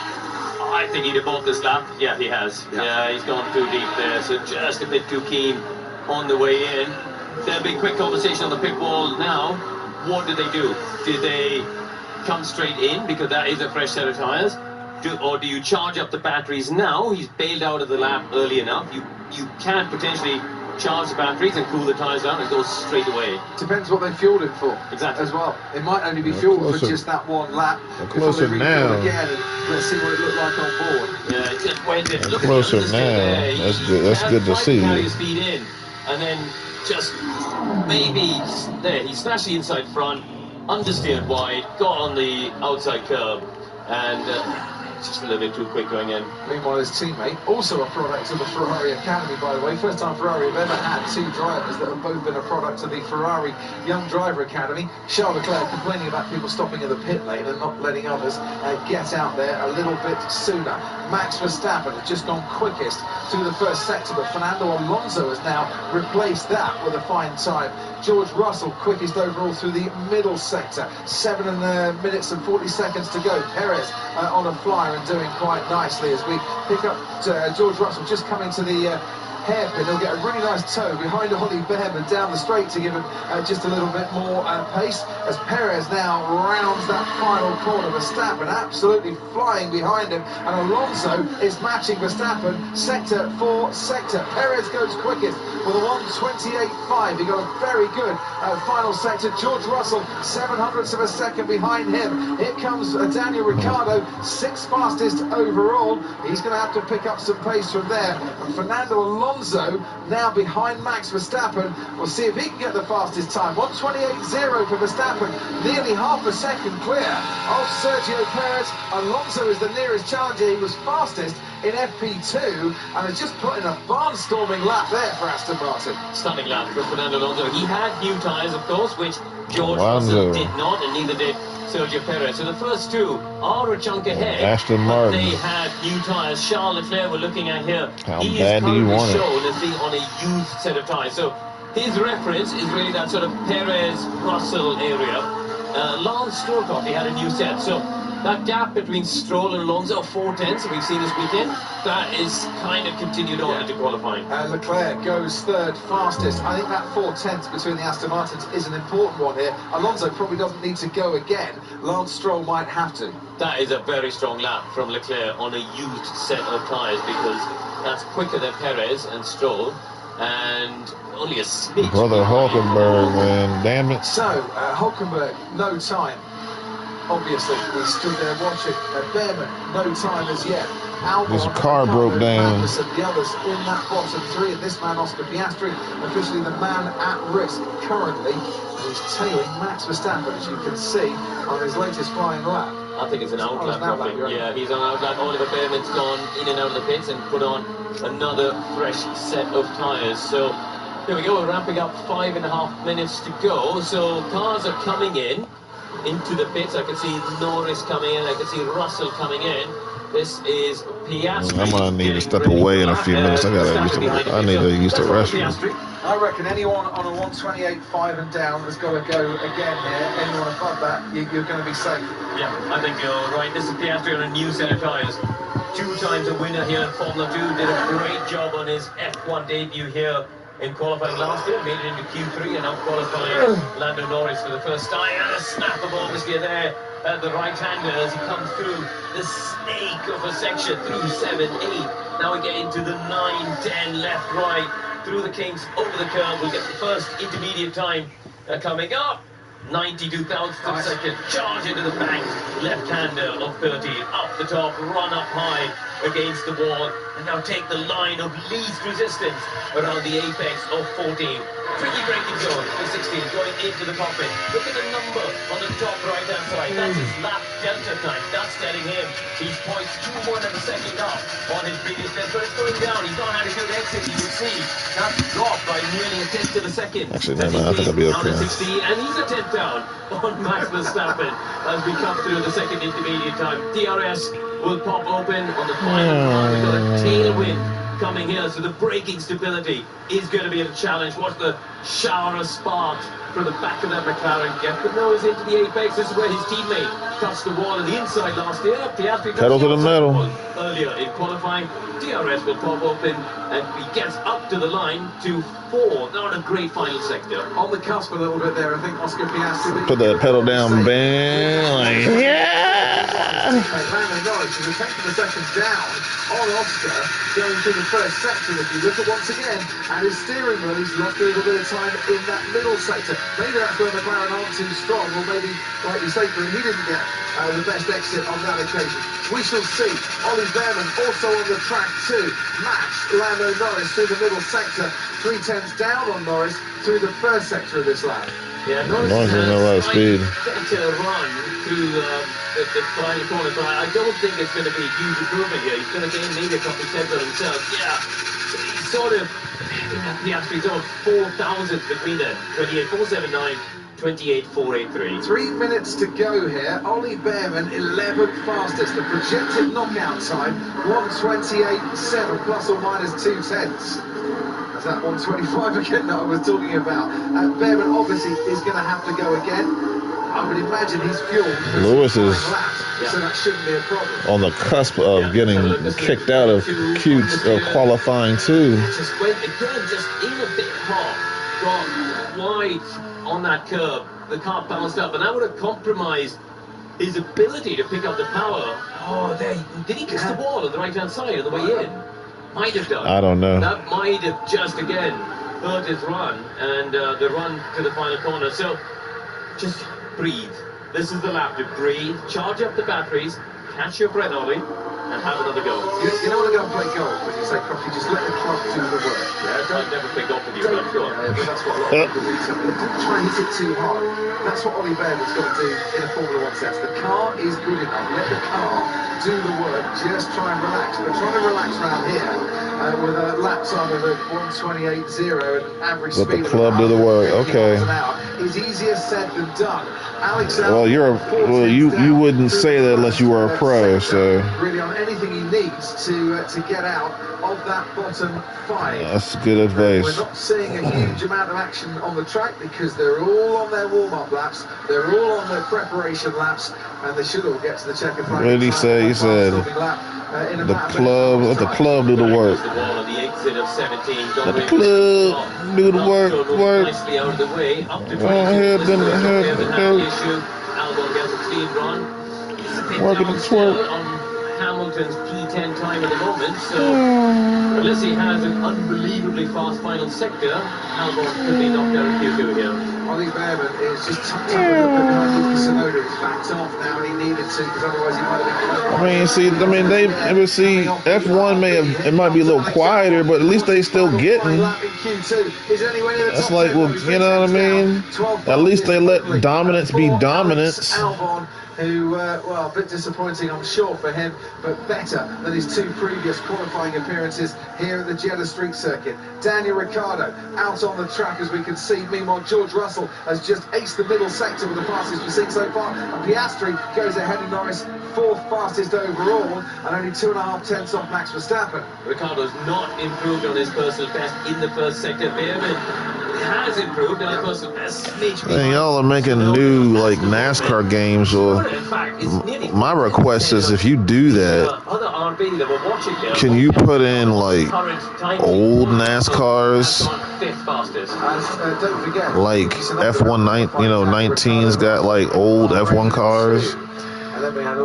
And then can you like throughout the race. So George Russell, then I had an idea of as you said, Max Verstappen with the like 3D maps in F124, so you know where the uphill and the downhills are. Qualifying appearance. He's in the Ferrari. I don't know if you can do that, but it's just an idea. Makes it to the line, sees the checkered flag, doesn't improve on that 14th. All eyes now on the 18-year-old from Chelmsford. Youngest Ferrari driver ever. Has Ollie Bearman got the pace to get into the top 10? Ever. Not quite there. 36,000. That's cold. Shy of Lewis Hamilton. So it's a great effort. Lewis Hamilton made it. Well, what about Albon? From Ollie Bearman on his first ever qualifying. Yuki Tsunoda has improved and got into Q3 in the RB Crofty. I'm glad Lewis made it through, but it must be frustrating to make it by. Oh, he's not. Oh, he's on. Tsunoda missed qualifying 3 in Bahrain by 7. Okay, no, he slowed it down. Backed off on his lap as soon as the news was related that Ollie Bearman hadn't quite made it, but that's a real shame. Good improvement, mate. Doesn't got no grip, mate. Okay. Well, we're going to have to find something for Q3 at Mercedes. Let's work on them tire pressures or something. That is a terrific effort, though. Give him some grip, y'all. Give the man some grip with his dip, please. He makes it to P11 for his debut. I'm just going to say, I predicted he'd be 12. Pretty please. I predicted 9. I just pray to God that the car goes at least 228 miles per hour, the Mercedes in the next game. Just give me some speed. That's all I ask. I'll take care of the rest. If that car cuts at a 218 again, oh. That was a good lap. Good last sector. Up the last corner before we exit. Sorry.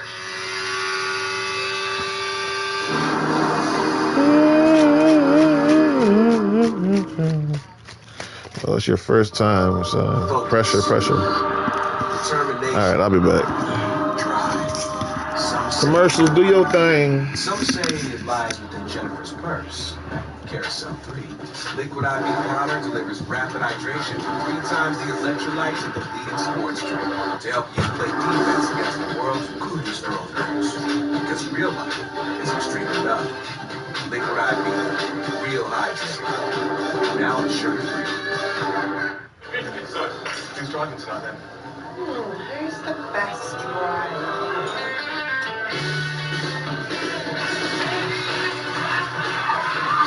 Who's the best driver? Guess who's driving?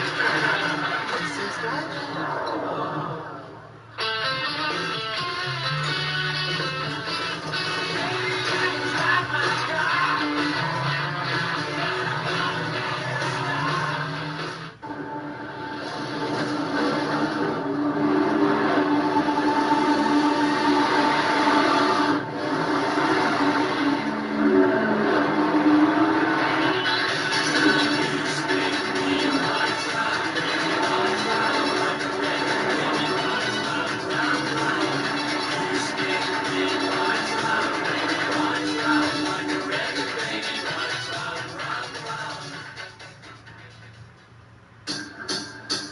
Get ready for the rush to the playoffs. The biggest games on the biggest stage. The most intense playoffs in sports begin in April. And culminate with the most revered trophy of all. The Stanley Cup Final returns to ABC and ESPN Plus this June. Bucks are NBA champions. The Golden State Warriors on top of the NBA world. The Denver Nuggets are NBA champions. ABC, home of the NBA Finals.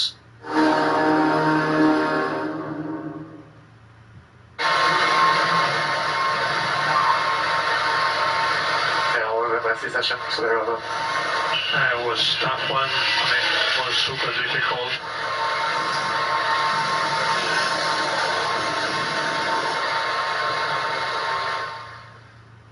Right, Q3 to come, as Ollie Bearman sadly will go and put his feet up. We thought he might have touched the side on the track, and he did. What else can we pick up? Well, I think Hoffman's already got his feet up, but standing at the sky pad is Anthony Davidson.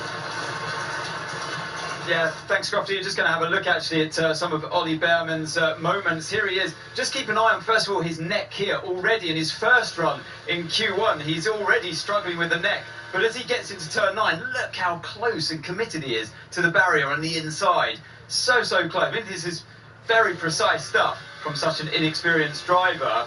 Unfortunately, later on, he gets caught up with Valtteri Bottas. In this moment here, there's Bearman just darts to the inside, and unfortunately, Valtteri was on a hot lap here. He had the Williams in front as well. And this is what it looked like from on board with the Ferrari driver. He sees him last minute, darts to the inside, wasn't quite enough. And actually, Valtteri dropped by here and said, I was on a better lap. But go back to it, you can clearly see what he means, because looking at his dash, he was this part here. It might be quite hard to see. I just get the... can I get this arrow up here? Anyway, just if you see where my finger is, he's 0.13 up on his best lap time. So he was on a better lap and didn't go through because of that. Looks like I've got no more touch availability on the screen. So that's a good time to throw back to you, Crofty. Well, I'm going to throw it back to you, Am. Put your stewarding hat on here. Ollie Bearman is under investigation for failing to follow race director's instructions for going too slowly. That incident with Bottas, will they look at that and think that's worthy of a penalty or not? It's hard to know, Crofty, whether that was more Bearman that caused the lift-off for Bottas, or whether it's actually the Williams in front. And I can't really see that Bearman could have done any more because of that extra traffic in front of him. So that's a difficult one for the stewards to look at, but clearly Valtteri had to lift off out of that moment. So that, yeah, let's leave that with the stewards. I'm sure they will be looking into that one. Driving too slowly, there are also, other traffic in front of you can also dictate your pace. Thanks ever so much, Anne. Brilliant. We just saw some shots of Ollie Bearman coming out of the Ferrari garage. He is smiling as anyone should be smiling after spending their first day driving a Ferrari. I mean, I'm trying to think back. It was only pretty much as at 1:30 today that he was told. It's literally I think that's what they told Ollie as well. Yeah, that's what they told him. It's been less than 8 hours that he's been a Grand Prix driver. I mean, his brain must, the amount of stuff that must be going on in his head. He'll sleep well tonight, I hope. He's probably not touched his mobile phone since he got the call from Freddie Vasseur. He has got time. I wouldn't even want to think how many hundreds of messages are on his phone. No, it's Most from you fanboy, yes. what a great day for him. What a great day. And I'm pleased to see his dad here. You know, it's going to be a big day when he gets on the grid, but he just needs to hopefully have a chilled evening, just bank a good night of sleep, and then come back and do it all again tomorrow. I'm reveling in the euphoria of it all. The only thing that can make this night any better is tyre chat. Bernie. Love a bit of tyre chat. Nearly as much as radar chat, Bernie. We're in the desert, so you haven't had the chance to wheel out your weather radar enthusiasm. The weekend is not done. Do not despair. There will be radar chat. Who's got new tyres, Bernie? Everyone's got at least one new set of tyres, but the standouts that have more than that, then if we look at it, the Red Bulls both have two, Leclerc has two. Interestingly, Piastri, because he didn't hold on to an extra medium versus Norris, has two, whereas Norris only has one. And then the real standout, who's breezed through qualifying so far, is Alonso with 3 new sets by my calculations. Wow. So, yeah, I'm not sure what he's going to do with all of those. We've seen some great laps from Fernando Alonso, but has he got the pace when all around him are on the new tyres? I'm sure Aston Martin would dearly love in this, the home race for their main sponsor, Pole. And I should just remind you that Fernando Alonso's last pole was 4,247 days ago. I'm sure he loves hearing you a week or two. Every 7 days every time, yes. I wonder if Aston Martin, we've nicked their strategists. Maybe they just Lewis Hamilton. That's what I'm trying to say is I'm just sick of NASCAR. Session here coming up for Lewis. I just want to be a fan again. Scrape through, but he's not 10th and a half. No, it's like I feel like my work is This is going to be done. George Russell never out qualified by a teammate here. I feel like winning another championship at this point is just in vain. 3 races in a row. We're on board with Charles Leclerc. You might want to follow this qualifying session in the hot seat, as it were, with Charles Leclerc. And I did win the championship, and I feel great about it. But on boards for you. You don't want to be on this backed out. You need your Sky Sports app, the Sky Sports ID. Log in. You can use your interactive button shoot you wish. I'm just a little tired of it. Or you're watching via Sky Q, Sky Stream, or Sky Plus. I'm just gonna watch and root for Ty Gibbs. I'm still, a Hendrick driver forever, but and just do another lap and get the tyres in the sweet spot before he attacks. Whereas Mercedes and Hamilton have decided to go straight away, as have most others, to go for it on the first lap on the new tyres. So Russell on the first sector, 2/10 quicker than Hamilton. Leclerc, as I said, has bailed out of it. Piastri, though, 2/10 faster than Russell, 4 ahead of Hamilton. And we've been wondering, have McLaren been sandbagging to a certain extent and hiding their pace ahead of qualifying tonight? That's a good question. This is where we might see the McLaren pace coming, if that indeed was the case. I'm really excited to see what Oscar Piastri will do. Not just this weekend, but this season. He's no longer a rookie. He has been on top form against Lando Norris so far this weekend, and so far, identical first sector times, shaded slightly by Perez by a 10th. They shared, didn't they, at row 4 in Bahrain, did the two McLarens. We'll see where they end up in a moment. It's a 1:28.8 from Lewis Hamilton as the time to beat. That's going to be beaten straight away by his teammate George Russell, who puts half a second between himself and the 7-time world champion. Piastri 2/10 quicker than Norris in the middle sector. He's coming up to 9, goes second fastest and splits the Mercedes just 9 thousandths in fact slower than Russell. Right ahead of his teammate Lando Norris by about 0.3 of a second. Charles Leclerc is going for that second warm-up lap, and on that he might be behind Max Verstappen, who's just aced the first sector. 31.7 all around him, 32 zeros and 31 nines. That's the pace of the Red Bull there. Sergio Perez at 31.9 and a 27.8. Verstappen's matched him in the middle sector. Perez crosses the line, 1:27.8. That's provisional pole. Then for Sergio Perez, chasing 3 poles in a row here. Fernando Alonso next to try and deny him. He can't by about 1/10 of a second, but that's stellar lap from Fernando Alonso as his trainer watches on from the pit wall, and all eyes now turning to the right for the pits to see where Max Verstappen is. And guess what? He's 3.5 tenths clear with a 1:27.4 and on provisional pole and on the front row here at the moment for the first time ever. Metronomic, isn't he, old Max, at the moment? Here's Leclerc. So as I said, he's out of sync now. So he's got other cars going slowly, and they need to be told on the radio to get out of the way. Usually they all have. He's only got Hamilton up ahead, who's a long way up ahead, but he's down roughly half a second down on Verstappen's time, but that's still in the sort of Alonso window here. Yeah. As he comes up to the final corner, he should have no further traffic up ahead. Hamilton's gone around the corner, breaking entry into the final left-hander, has a snap of obviously has to correct it, missed the apex by about half a car's weight, and that would compromise the way he picked up the throttle on the way out, goes fourth fastest. Yeah, that's disappointing for Ferrari, especially as they got so close last week to toppling Red Bull in qualifying. To An interviewer asked after the first run last week, he was like, yo,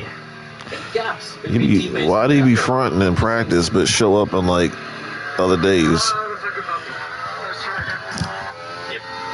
Talking about Verstappen, that's the truth. The front row for the second year in a row is possible. Remember, he led the race last year, got off the line brilliantly against Sergio Perez. So Russell's time, we think, was on used tyres, as was Norris's time, which somewhat explains the gap between Piastri and Norris. As Bernie said before the session, Piastri had an extra set of new tyres, but Hamilton also on a used set. So both Russell and Hamilton Hamilton's tyres seem to be older. They've done 9 laps in total, whereas Russell has done 6. So Lewis's tyres have done an extra run, which again explains the gap. I was saying there's a big gap between teammates, but the tyre info sort of explains that a bit. But there is no hiding place for the next set of runs because everybody will be on a brand new set of tyres. The data will show everything. The wind has died down completely according to the information we've got here, so this is good for the drivers. They should have consistency. Yeah, it is. I don't know. It just feels very weird on new tyres. And very difficult to drive. Copy that. Why would that be the case? Are they giving you too much grip, so you're getting, a really pointy car if you don't want it? When you make a small input, it gives you a massive turn in or not? No, I think sometimes you have a set tyre and they don't come alive. They don't, what we commonly use term is switch on. And the drivers need to have that feeling from underneath their bottoms and through their hands and their feet of this sense of grip that new tyres traditionally or normally should give you this extra little comfort blanket. Imagine you're lying in bed and you've got in there and you pull that duvet on and it's this nice warm snuggly feeling. Beautiful. He's got this sort of a little gap in one side where his leg is the little air's coming in, cozying into him. See, but I'd love that. I do like a leg sticking out. Well, I'm a bit weird like that. You are just weird, but it's not the best. It's not the fastest way. It's not optimum. If you put that leg back in, don't it get too cold? Ladies and gentlemen, and you really didn't expect that to be a topic of conversation here tonight. By the way, there's 2 ways of sleeping. It's okay. You turn the aircon on and you're hot all night, and you turn the aircon on and you shiver. That's how it works. Everyone's coming out on a brand new set of tyres. Max Verstappen on pole. Either way, you just can't win, huh? So, Abu Dhabi and Bahrain is on provisional pole here. And provisional Mercedes, yo. Here in Saudi Arabia. His teammate Mercedes. is the closest challenger currently. Fernando Alonso. I know it seems like I've abandoned Mercedes. 12, third fastest. I'm just trying to finish up with some projects. That's all. And chasing Ferrari's I should be back. I want to come back. Fourth fastest. Then we've got the Mercedes of George Russell, Oscar Piastri at McLaren, his teammate Lando Norris, and Lance Stroll at Aston Martin, Lewis Hamilton and Yuki Tsunoda. Pepe Jeans is not going for pole position. makeup. Can anyone stop Max Verstappen here tonight? The man who has led Nope, the World not Championship tonight. now for the last 40 consecutive races. So they've all gone quite early here. Probably trying to just mitigate any risk of a red flag or a yellow flag to give themselves time. and also space on the outlap. I wonder what Leclerc's going to do here, Prof, because he's only just leaving the pit lane, and he might. He's not going to have time to do a bit lap, so he's going to go for the first lap straight away. So that's land of. I love how Max is just like getting people's hopes up. Get your hopes up, and then just shuts it all down. Like, sorry, what you think this is, yo? Talking about Max is going to Mercedes. It's like y'all are just see how dirty people are, yo. Always trying to find some dirt on somebody. The split. Oh Lord. I dare say he might get the chance to do that, but let's follow Lewis Hamilton's progress as he threads his way through the ever snaking, ever winding, ever fast and furious first part of this lap and gets to the end of the first sector and a long way down. 6/10 in just the first sector. Let's have a look at what Russell can do. He's been a couple of times quicker so far this weekend, but he's slow. Russell's had a bad first sector there. This is going to be the end for him. George Russell, I think, might just be backing off a little bit here. Norris has passed him already, and Norris just a tenth off the pace. I mean, again, the car looks good. It's just slow. For Lando Norris, that was decent. 31.9 for his teammate Oscar Piastri. Hamilton now 7 and a bit tenths off the pace. The Mercedes not finding it on these final runs here. The white flags showing that there's cars that are going slowly on the track and warning them there's faster cars approaching here. That faster car is Lewis Hamilton at the fastest point on this sector, on this track I should say. Alonso keeps it out of the way, and now very cunning indeed from Fernando Alonso, gets a beautiful toe down the main straight behind Lewis Hamilton, who finishes his lap only 7th fastest, but Hamilton might just have given his former teammate a great shout of a front row here. He's not stupid, Fernando Alonso, is he? A wily old fox here. Norris and Piastri on laps here. Norris so far quicker in the first 2 sectors, but not a great final sector. Goes 4th fastest. Piastri's coming out of the final corner now. Let's see what he can do as he runs up to the line. I said, don't have time to go again as Piastri does beat Norris for the 2nd year in a row here in Jeddah. Right, so Oscar Piastri goes 4th. While that's happening, Max Verstappen crosses the line, and who's right behind him? George Russell coming into the pits. I thought for a minute he might be trying to pick up the toe, but Russell has pitted. There are green sectors everywhere. Make that call. For those cars that are trying to fly to the checkered flag. Sonoda only 9th fastest. Leclerc 2/10 off the pace. Here comes Sergio Perez on the best middle sector. Perez on the front row currently. It won't be 3 poles in a row for him. Max Verstappen with a 1:27.4 looks to have pole position in the bag. But it's Charles Leclerc or Fernando Alonso trying to deny him here in Jeddah tonight. Leclerc onto the front row. Once again, he's on a run of 6 consecutive front rows. Make that 7, unless he can be denied by Fernando Alonso. And here comes Alonso, not his first rodeo. Got a great toe behind Lewis Hamilton. Where's he going to put him? He's on the 2nd row. Did his best, but in the end has to settle for P4 for Fernando Alonso. His teammate Lance Stroll crosses the line, only P10 for him. And it is pole position for the first time ever here in Jeddah for the championship leader and defending champion Max Verstappen.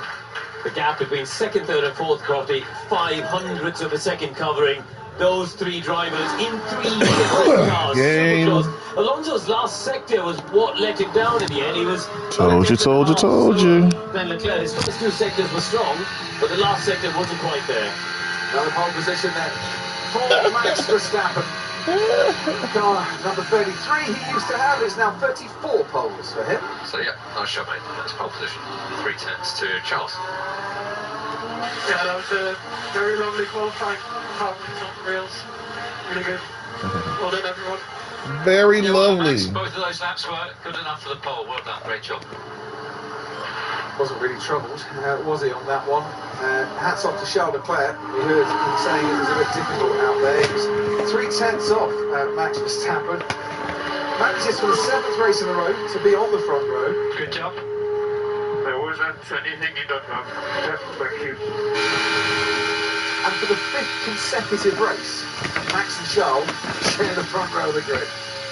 they are the best two qualifiers at the moment. Mary Jane. But I have to say, my star of qualifying is Fernando Alonso in that session. The fact that he is, what are we talking properly, to Lance Stroll, 7 tenths, 7 and a bit tenths to Lance Stroll. That's a big margin, and I think that was a special Fernando Alonso performance there. Nice job, Max. In the right place at the right time to open up his nice lap. job. Didn't get the traffic problems. As you say, his last sector was the one that might have just let him down a little bit. But I dare say after Bahrain, where Alonso was 6 on the grid. Keep it boring, dude. Keep it boring. There is something of a result for Fernando. And he'll be very satisfied with his progress. Sergio Perez, usual kind of 3 and a bit tenths back from his teammate, 3 and a bit to 4 tenths. But it is a second top 4 start only in the last 19 races for Sergio Perez. He does like it here, he does like street tracks, but Red Bull need more of that from him as the season goes on.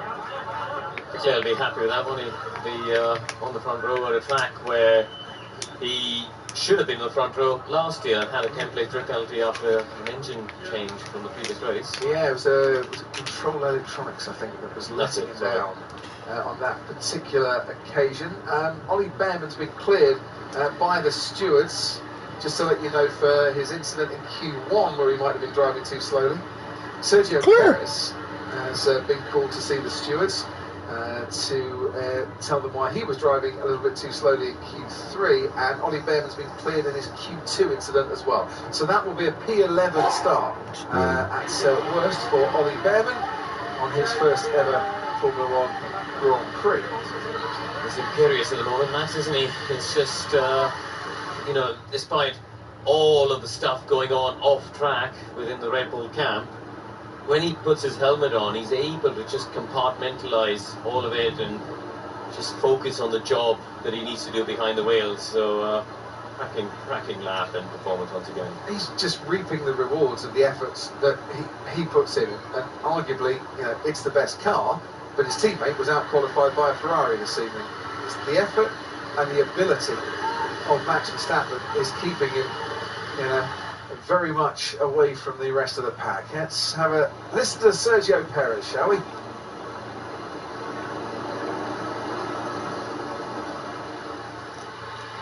Checo, P3 tomorrow, starting from the third Big on the grid. How was the lap?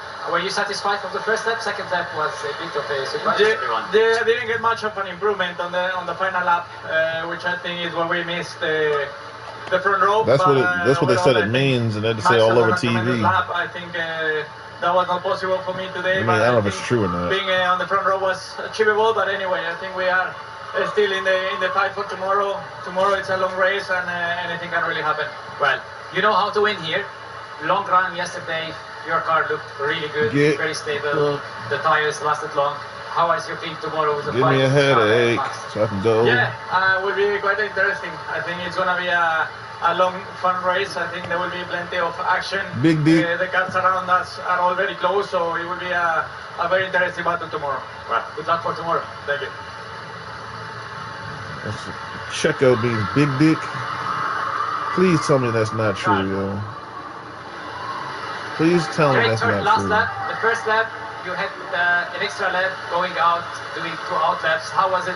The second lap was much better, but you had looking a little foggy over there, Charles. The first try on Q3.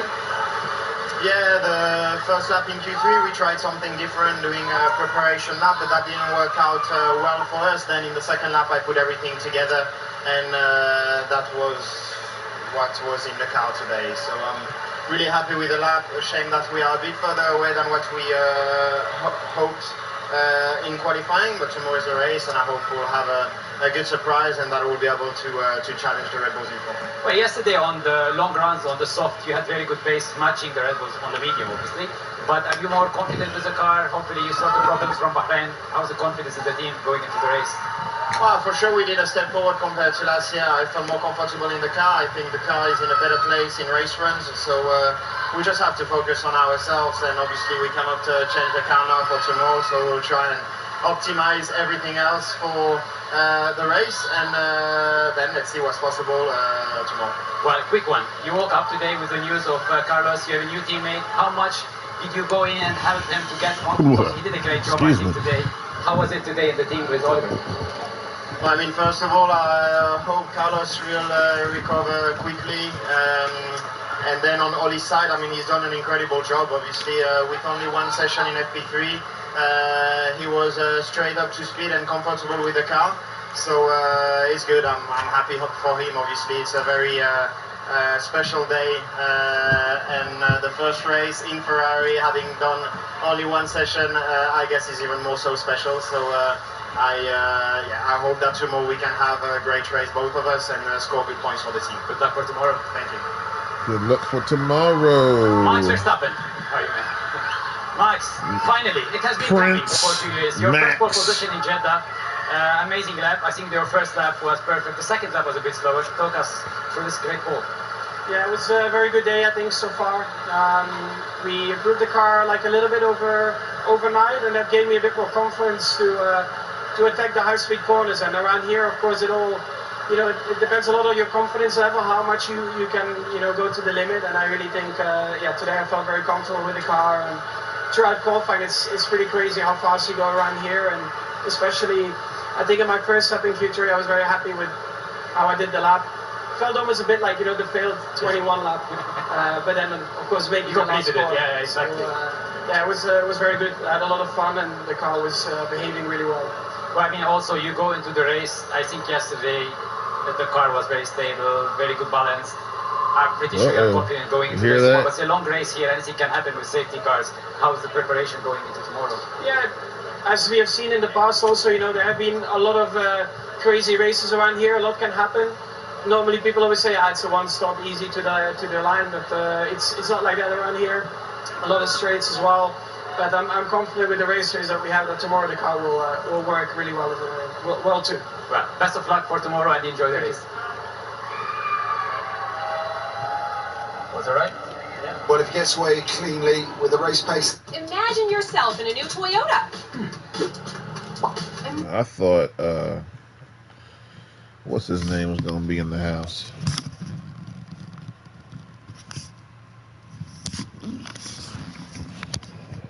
What's his name? I thought,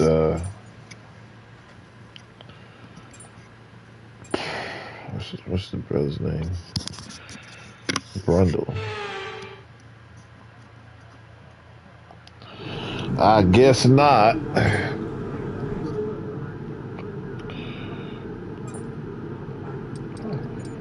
But at least, it's the least I can do. Just give y'all a little bit. Hold on. I want to stick up. That's important. Real, fake, doesn't matter. This is, you always gotta warm it up.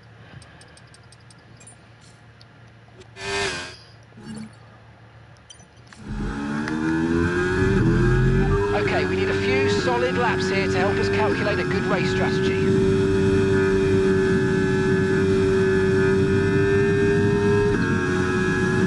A few race laps. So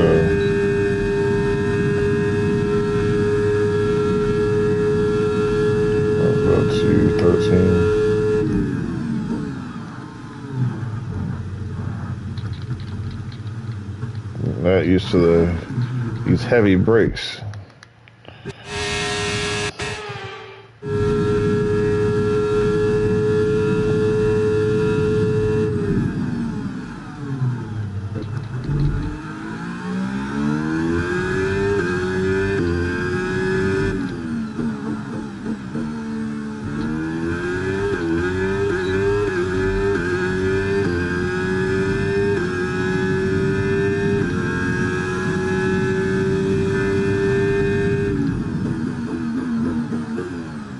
God.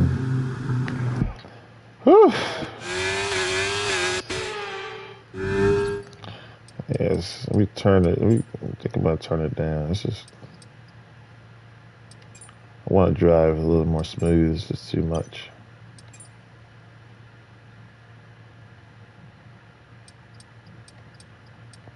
Let's turn it off.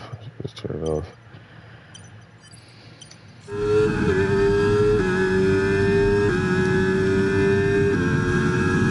For now.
I mean, can you see beyond yourself?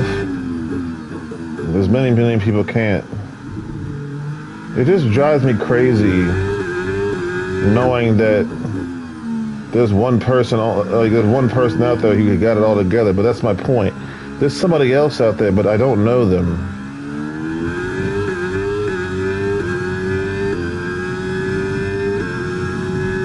There's more. There's. You know, all that anger and everything that I do and everything that I've said, has it made a difference? Certainly. Absolutely.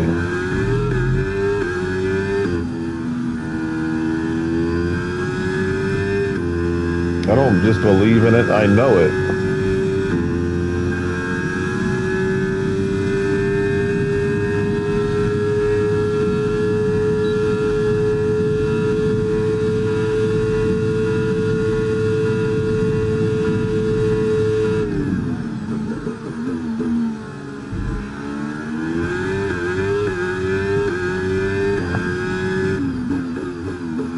Gran Turismo 7 though, I'm having a blast.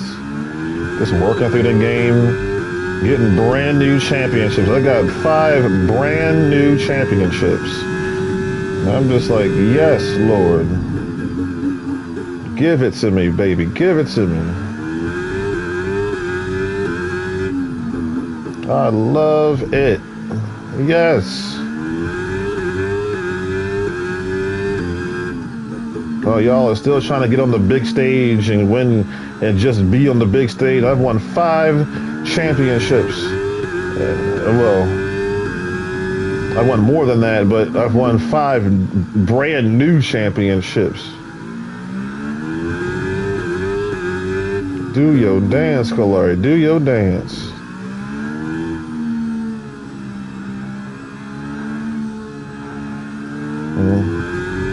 Just look at my new liked video. So party up, celebrate. So I think that's one of the things I'm going to need for you to do. I know you can do it. Since, you know, I'm still working on getting like back to 100%. When I win championships, I'm going to need you to party for me. Just have fun and drink and eat and smoke and do all that crap. Just stay away from the super drugs, but the baby drugs are cool. And just, so it's a good time. I love it, dude. Max Verstappen right now, since he has the ability to do it, he's getting your hopes up. Talking about sandbagging and all that crap. Y'all been saying that a lot. Ain't nobody sandbagging. And then Christian Horner, that Christian Horner investigation? Did you know I didn't follow that story at all? I didn't even waste my time. I didn't even waste my time with that mess. I said, oh Lord, here we go.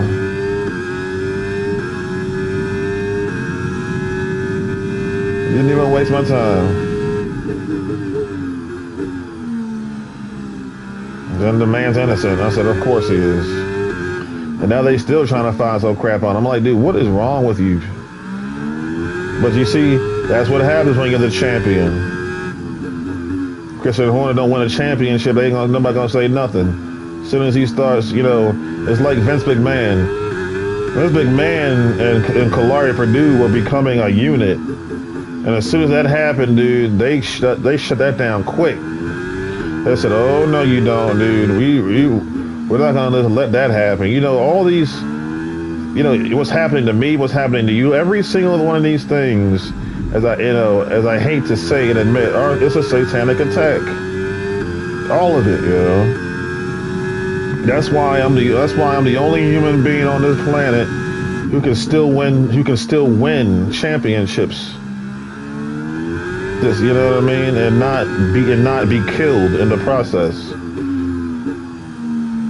or be humiliated or destroyed. Why? How? Why? Because I've signed my contract with the Lord thy God Almighty. It's and what makes this so harsh is that it's the truth. It's the truth. I'm telling the truth because we just hung out, we just qualified. Where's Lewis? In 10th? Christ. Well, I don't know where he is, but he certainly wasn't in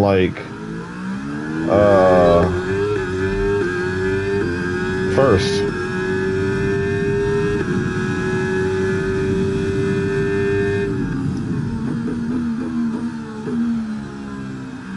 But Kalari, the Bible says,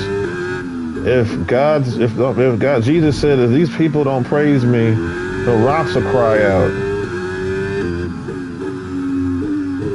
That means not necessarily literally like inanimate objects, but what it's saying is something. It doesn't matter whether it's Kalari or not. Someone's gonna praise me.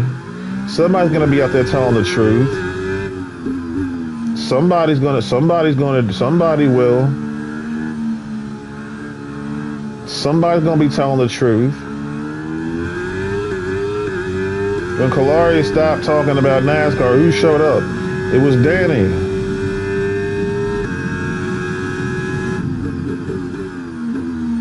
You said, okay, well, Kalari, if you're not gonna do it, I'll do it. The Lord is always gonna have somebody. Always. Yes, I'm the special K. But I'm not the only one that's special. I didn't name myself the special K. You did. Sean Nixon. By name. Complete and a job well done. We got some excellent data. He was the one who named me that. And and it has stood for, you know, that's it. And that's who I am now. And he said, because you are, just paraphrasing at this point, because like I say, I was 15 years old, so that was 22 years ago. Jake Benham, you are 18 years old. Listen, I know they said you're an adult, but you're talking to the 8-time champion here, and biblically speaking, you won't be an adult until you're out of your teens. Jesus, let him live. Give him his time as a child, as it is short. You know, people, you know, you're like 20 years old, and then you're like turn 37, and people call you old. It's like, damn. See what I'm talking about? See how hard I went and talking about an 800-year-old man still producing children, and y'all are still talking about what's old? See, that pisses me. Ooh, that pisses me off. With that run, so come on back to the garage and I can take you through the numbers. Adam lived to be, I think he lived to be 930 years old. Pumping kids out, yo. I said, damn, bro. That's crazy. You're 900 years old, and you can still 900, yo. So I don't believe that. What did you say to me? See, I'm so sick of you and your belief.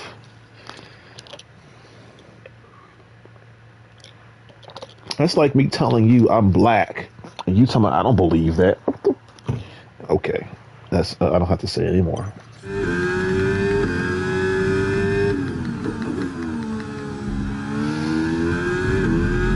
Goodbye. I don't believe you. ERS management. This is all about managing your battery efficiently through the lap to hit your target time. The overtake button will drain the battery quickly, but it will also give you maximum power. There's some Ferrari, Red Bull, Mercedes, Renault. Who cares?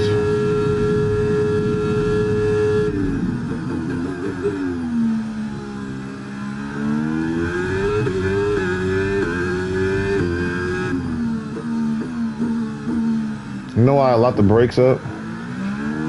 Because I understand something.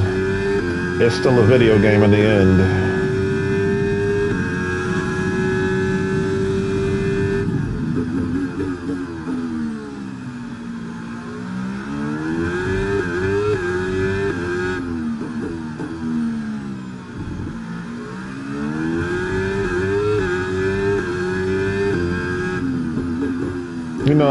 Think about it. I'm not, listen to me. Carl Edwards, right? How many times did Carl Edwards get close to the championship and lost? Carl said, enough. I can't take this anymore, dude. I can't win the I'm good, but I can't win the championship. So what did he do? He dipped, yo. And you know what? He's happy. Talking about, you want to come back? Like, no. I'm good.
The session is drawn to a... Yeah. This past few months has been nothing. It's been booked with things that I have never done, experienced, all those things. I've never saved up as much money that I've saved ever. Never bought anything with my own money. Was with as high the prices. Just everything is new. Nothing that I'm experiencing is the same. The only thing that's the same is just the it's the pain in my head, but that's I don't know. I guess even old things can become new again. It's like, remember me? It's like, actually no, I forgot all about you. Every helmet is gold, don't you? Every helmet I got is gold. Gold, gold, gold. I like gold. I know y'all. We got a red fest going on, but no, it's gold. Why is gold? Why is gold? Because that's the one color that was chosen. I didn't,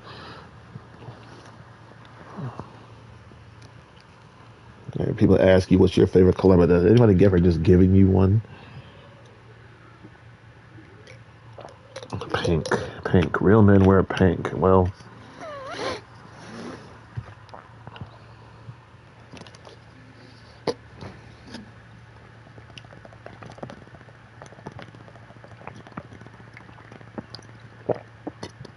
Well, real women know that they're equal to men, huh? Whatever. Parfum, whatever. Okay. I gotta turn that off. Well, I'll keep saying that and never do it, so yeah. Alright. Let's pick up the volume. Let's pump up the volume. Let's get loud. That's not a literal statement.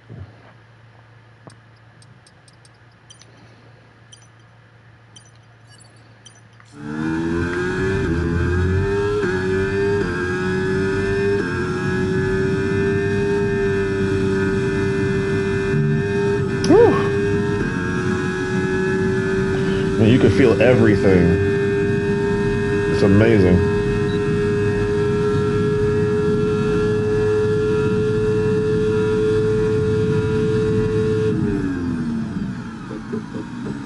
It's new.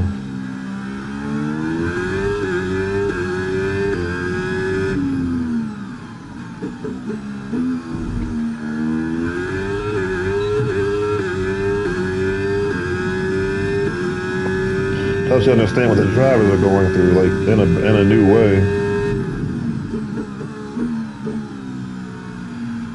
We always said these brakes are hard. They'll take like mad pressure. Just like, you wasn't lying.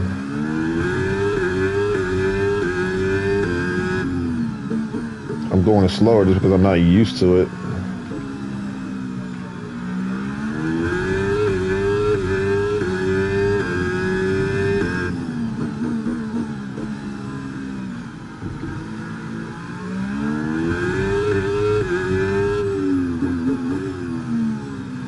This game is free on PlayStation Network. I said, ain't that a biscuit, yo?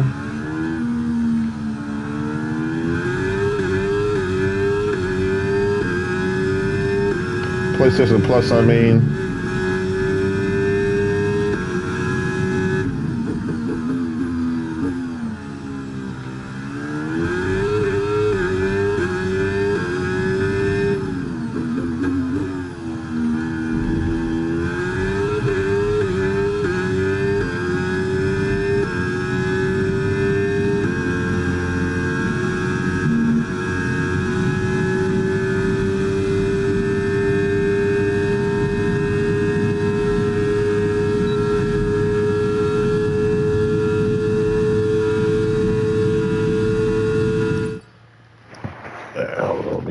So I can see 220 miles per hour.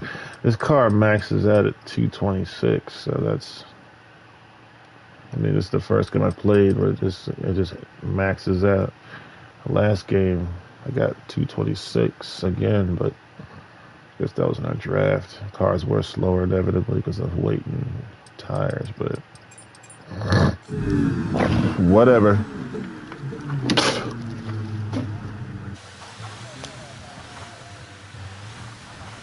I mean, the preachers are supposed to build you up, not tear you down. And if you are being torn down, it's because you actually are deserving of it. But I'm tired of being rebuked by my own people. You know? Let's go watch, I want to wake up in the morning, whether I go to church or watch it on TV, I want to hang out. But all ready for tomorrow's I race, am but before... so fed up with being rebuked for nothing.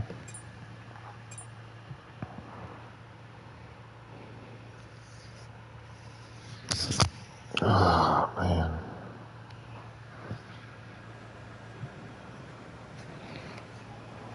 I can't wait to,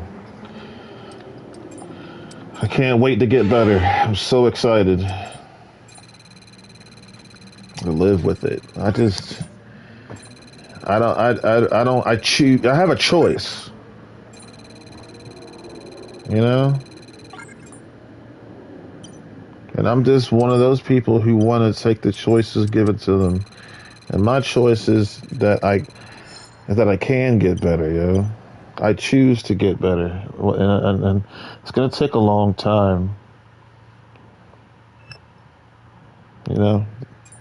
It's going to take a while. It's going to take a long time, but I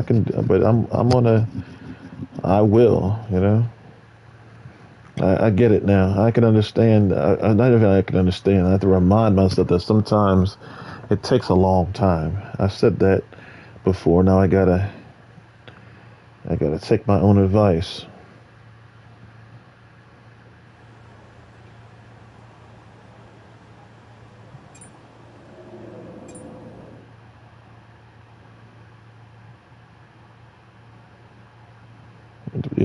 I have cut people off, and it's just, it sucks.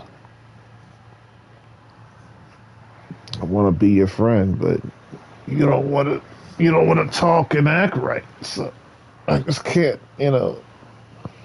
So Kalari can't mess with you, man. I can't do this. I can't be fighting the good fight and then you get mad at me for cussing and swearing. Hey, cussing and swearing. Yeah, but it worked, didn't it? The angels are coming. When? So it is all about speed in today's... Don't ask God why questions. Why not? Hold on. Keep talking.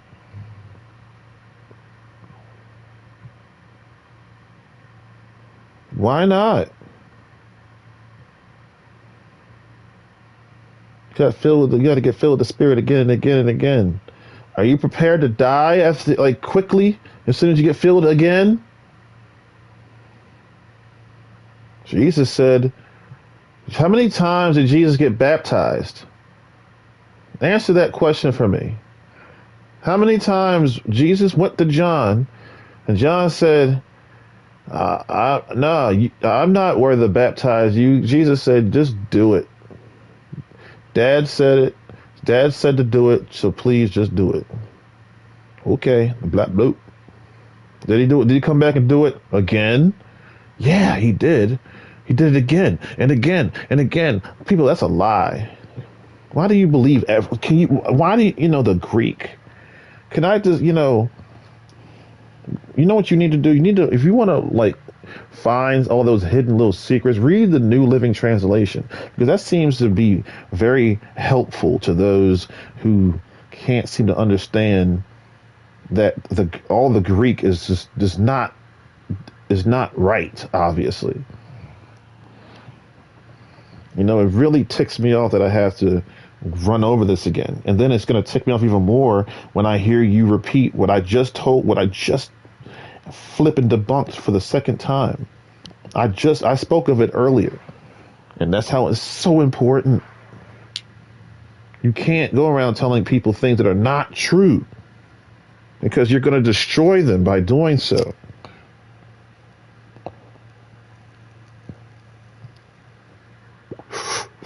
listening to the radio yesterday. This man's talking about maybe God's doing this, doing that. I'm so tired of you trying to tell me what God's trying to do, yo. That's why the book of Job exists. Because there's 3 people in there. There's even actually about 4 people in there rebuking Job when the man is innocent.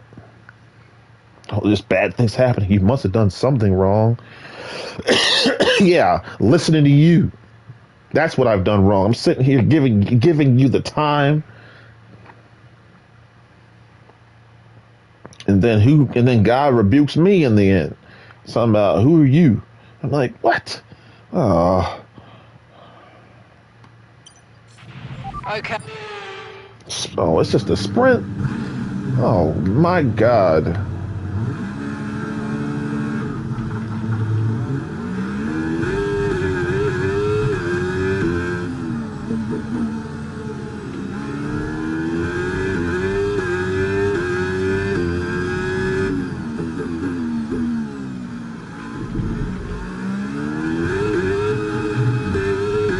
Trying to rebuke me for your mess.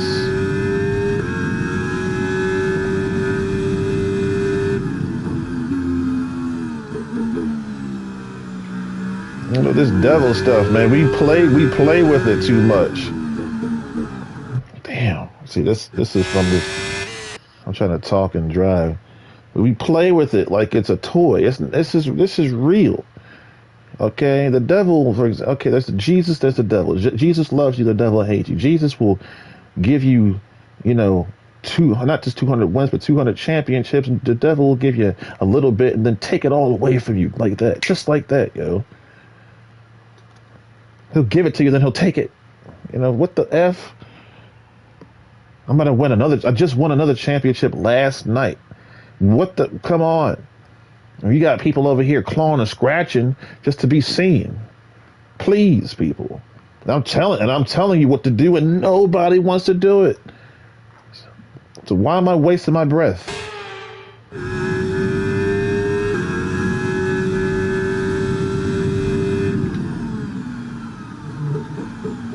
You just gotta go hard those brakes, dude. Don't worry about how it feels. You just gotta go for it.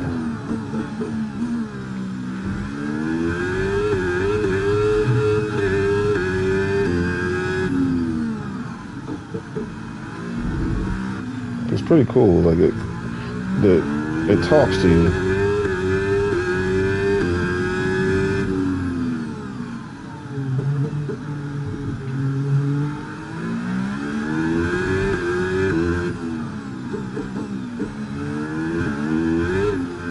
Sensations I've never felt before.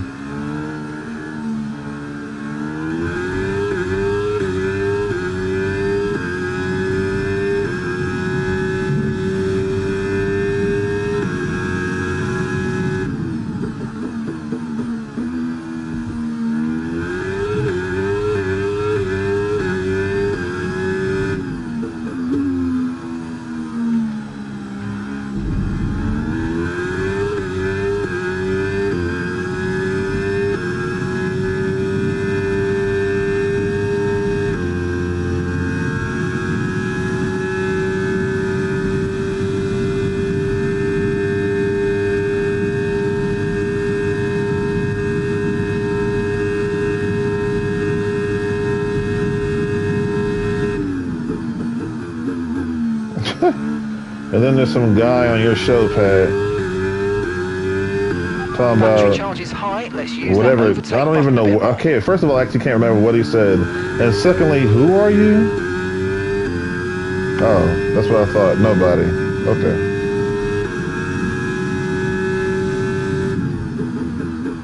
Yeah, you don't diss a person who's won 57 of these, please. Please don't disrespect me like that. 57-time champion, don't. My question is why did IndyCar stop going international? I can understand the half miles.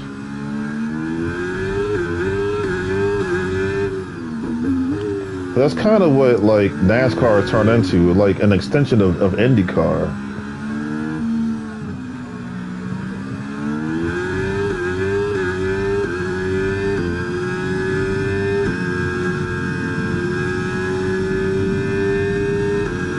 But even in IndyCar, when they go to the road courses, because I learned this by playing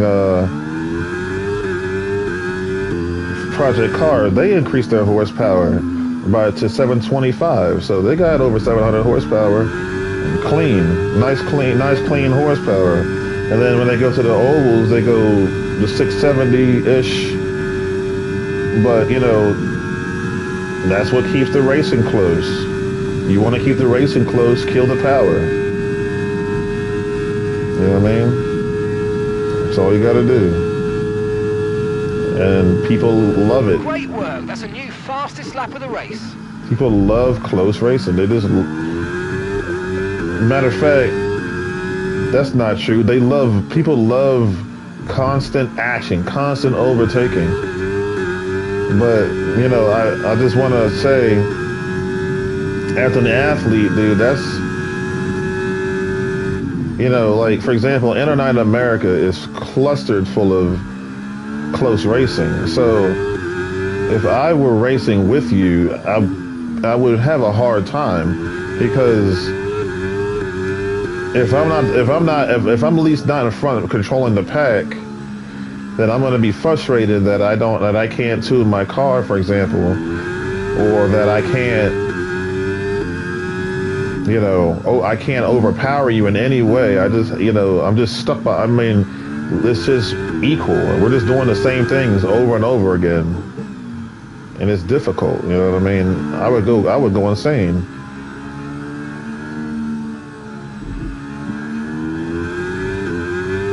But you give everybody the same thing, and especially when you kill the power, because it shows up more that way. It's just like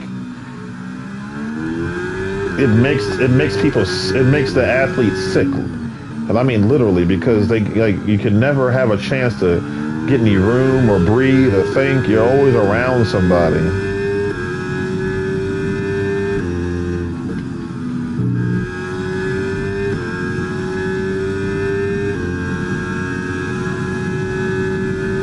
I'm thinking about when they get heat strokes and they get out and they just can't breathe and they faint. Get in there. That's what I'm talking about. Shoot. Well done, mate. Well done. That's a great finish. You've really stepped up and achieved what we asked you to do today. Kalari signed with Ferrari. You know what I'm saying? I actually had to look into detail at my first name and the letter I at the end of it. And I said, how is it that it's Kalari? And I actually went through all and this after this round of the World Championship, all the details and all the syntax, and it made sense. I said, wow.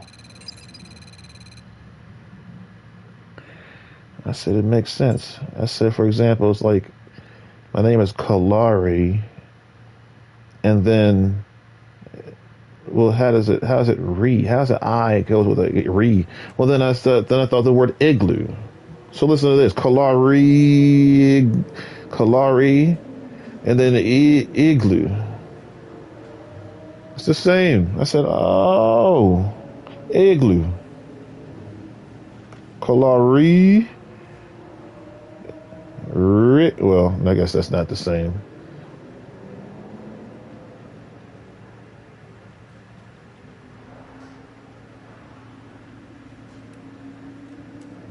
Incan starts with an I. Kalari.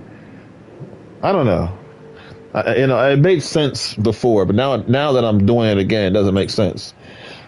So maybe I was on to something. I don't know. Maybe, now I'm confused. Kalari. Maybe it's Kalari. And it's not Kalari, it's Kalari. Because igloo, that makes more sense, right? Maybe I've been slanging my own name.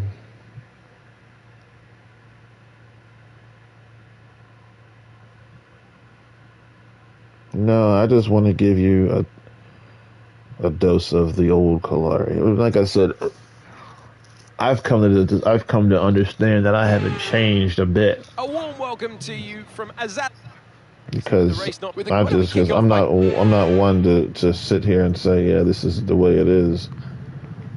That's just not me.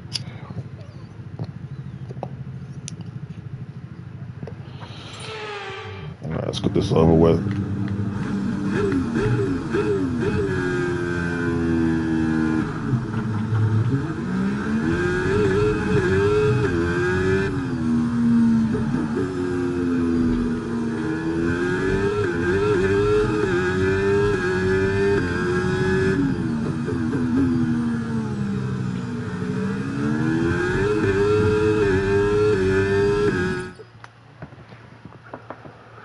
Liam,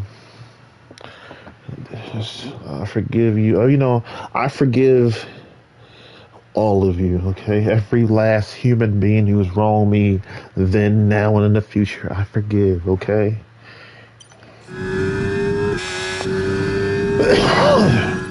Let me just ask one question, though. Where are the Christians at? What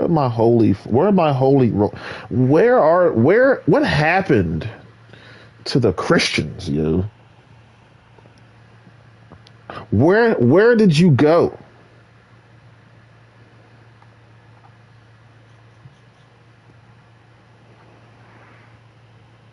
We used to be cool.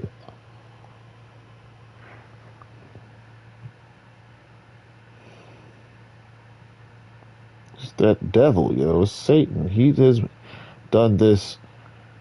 He's been allowed to do this masterful job, and he has destroyed us. And now we ain't. And now it's like we're, guess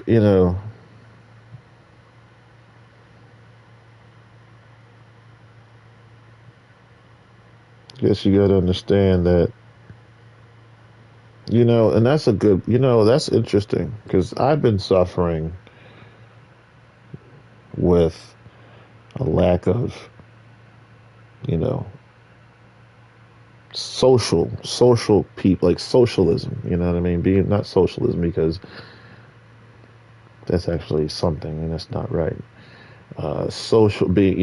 Physical interaction, because I used to have a lot of it, and it's severely decreased.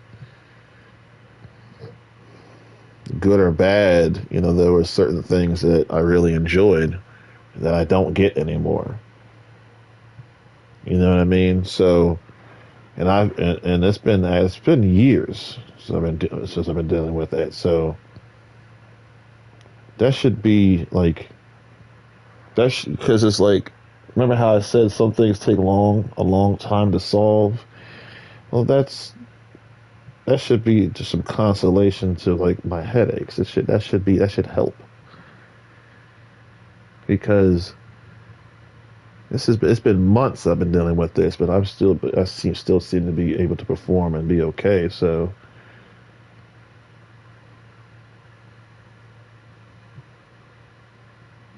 what I'm getting at is it's temporary. Whether I get it here on earth or when I get it in heaven, I will get it back. And it's going to be great.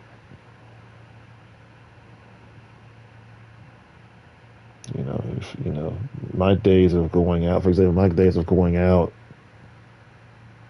and like camera and like and being a paparazzi are over.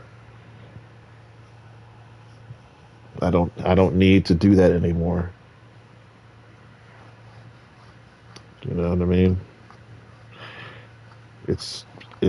I had fun doing it, but it's over, because and not only, and it's not because I don't want to, it's because I don't need to. It's now a gift.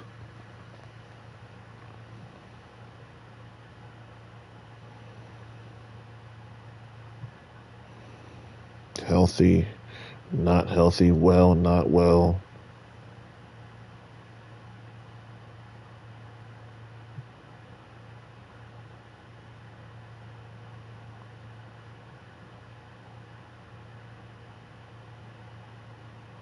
I told you that I was going to stop talking about death and going to heaven, and I have. I did it because I stopped because I saw the response. You know what's the truth and the downside of it is it doesn't matter whether I die now, then, or when I'm 120 years old. I can't be here forever. And one day you will really have to deal with that. I think sometimes we just get to reality. So it was one day it's going to be real. It's not going to be I do it or you think it. It's going to be an actual. So it doesn't like it. It's coming. You know.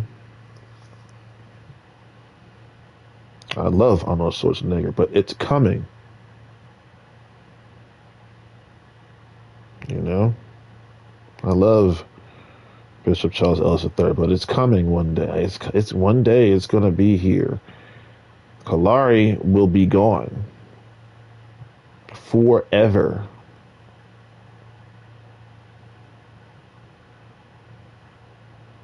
Well, stick with us a little while longer. You know what? You know what's the point I'm trying to make? The point is if you had it your way, I'd never die. Doesn't matter how much you hate me or love me, because the ones who hate me, you can't hate on me if I'm not here. The ones that love me, you can't love on me if I'm not here.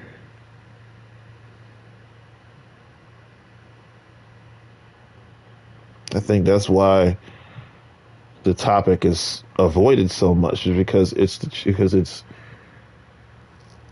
not what you want, but you know what is it's coming. You know it is what it is. You know that. You don't have to believe I'm black. You know it. You can look on YouTube and find a photo or a video of me. I'm there.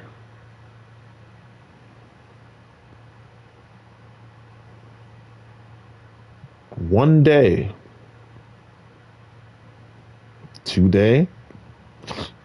Unlikely, but it could, no, not today. But it could be tomorrow. It could be today. It could be next week. It could be in 24 years from now. I don't know.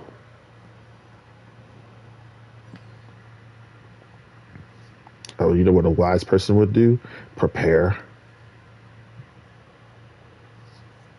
Don't wait for me to keel over. Then it's like, oh, let me die, and you move on just like that. It's okay. He's in heaven. Gotta move on. My dog died. I had to keep living. My grandmama died. I had to keep living. My friends in church died. I had to keep living. I had to keep moving forward. Couldn't just stop because they died. People are, I'm on here right now talking this smack, and then I'm gonna go online and somebody's gonna be dead. How many times have I come on here and God has brought the angels down to escort people to heaven as I'm talking and preaching.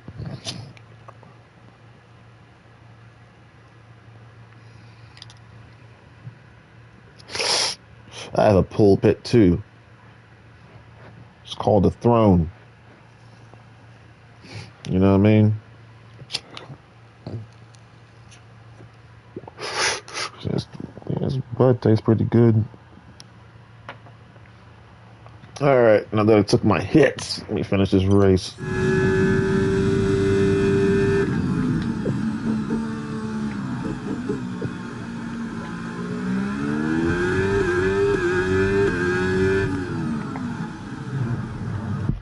See, told you I took my hits. Yeah, if you party too hard and try to play this game,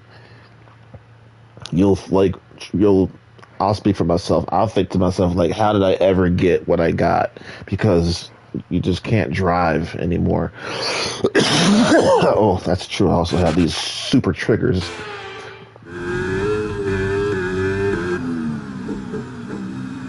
All right, here I go. Let me finish this race.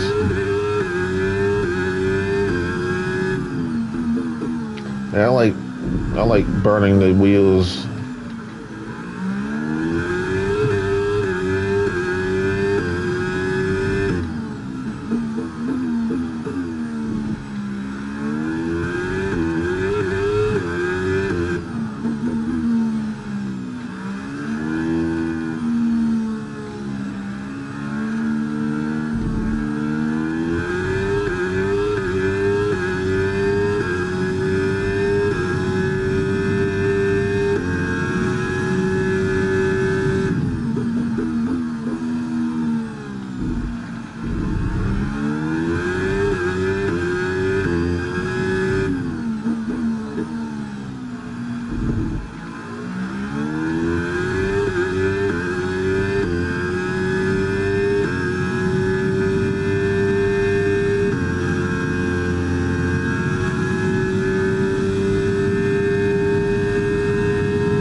Overshot it.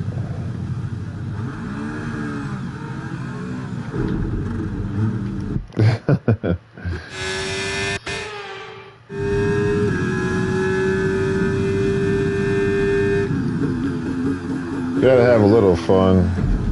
Gotta. Well, that was a heck of an impact. Gotta gotta run on the walls here and there. Can't just pretend like you're. You know, there's nothing worse than people who who just.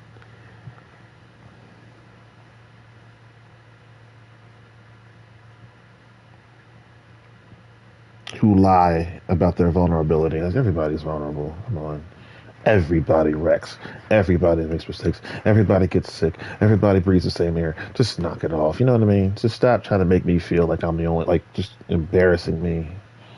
You wall hitting the wall. I'm like, come on, man. Let me have a little fun now. Come on. Stop being so mean.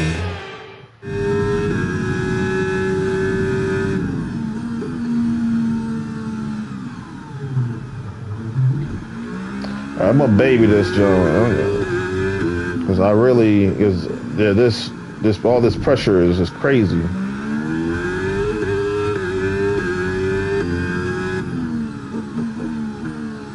I'm not gonna try to show off and drive like y'all. I can't do it, and I'm not going to.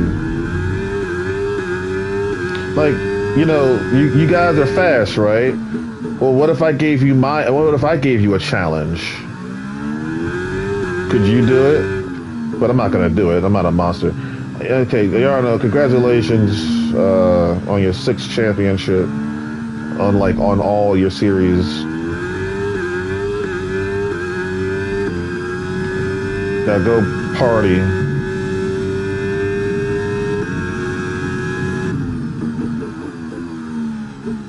I'm glad the good Lord and I could light a fire underneath of you.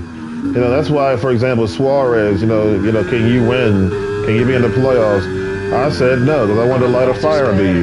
Okay to use your overtake button. God came to Hezekiah. He's like, you're gonna die, real soon. So yeah, get your stuff ready to go. And Hezekiah wanted more time, and he got more time. He prayed for it, and he got it. So sometimes God will do things to light a fire underneath you, just to get you up. Like, come on, get up. He's not lying. He's just. But let's, for example, if you don't say nothing, okay, you got it. But if you say something, God can change his mind. He changes his mind sometimes. Like, all right, I'll let you go. You know, Nineveh repented of its sins, and God said, I'm going to destroy it. But because they repented, God said, I changed my mind. A person has done you wrong, and then they stop doing you wrong. You know, you change your mind. You know what I mean? Like you, Black Flags, or not Black Flags, Darian, and you, Noah. You know, I'm not on your case anymore. And then if there's anybody else that you think I'm on your case, I'm not. It's a new day. We can start clean. It's fine.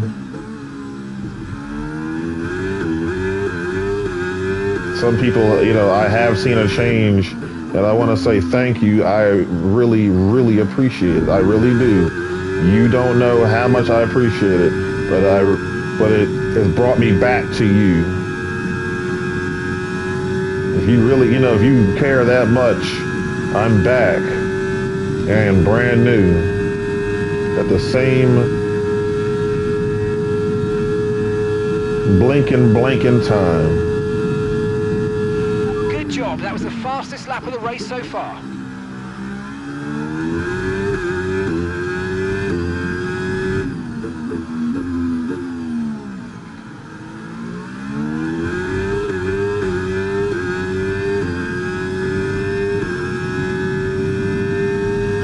True. I remember that.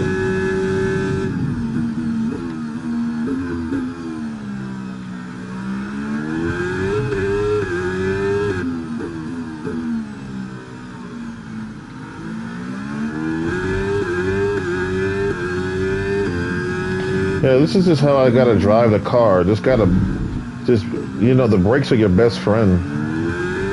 Really. Hold on. I always do that.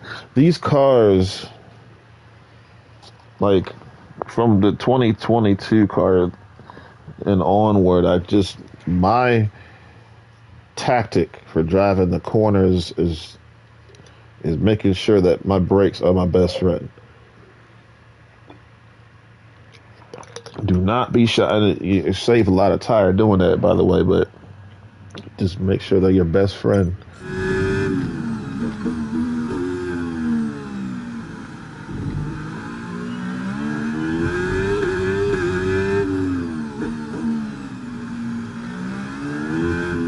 That keeps me from hitting the walls, and it keeps my car pitched in the right direction. It can help me hit those apexes the way I need to hit them or want to.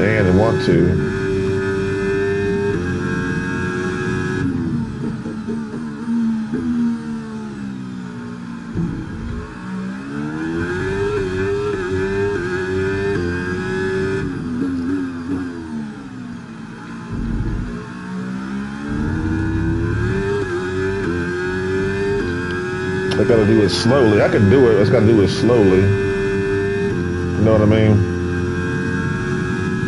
I'm not trying to I'm not trying to be anybody but Kalari, right? If I'm gonna be like somebody, I wanna be like Jesus. Final lap. Push. I wanna be like Jesus.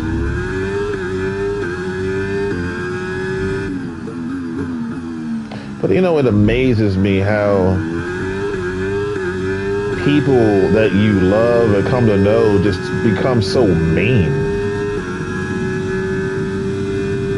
It's like, you know, it's like I don't know you anymore.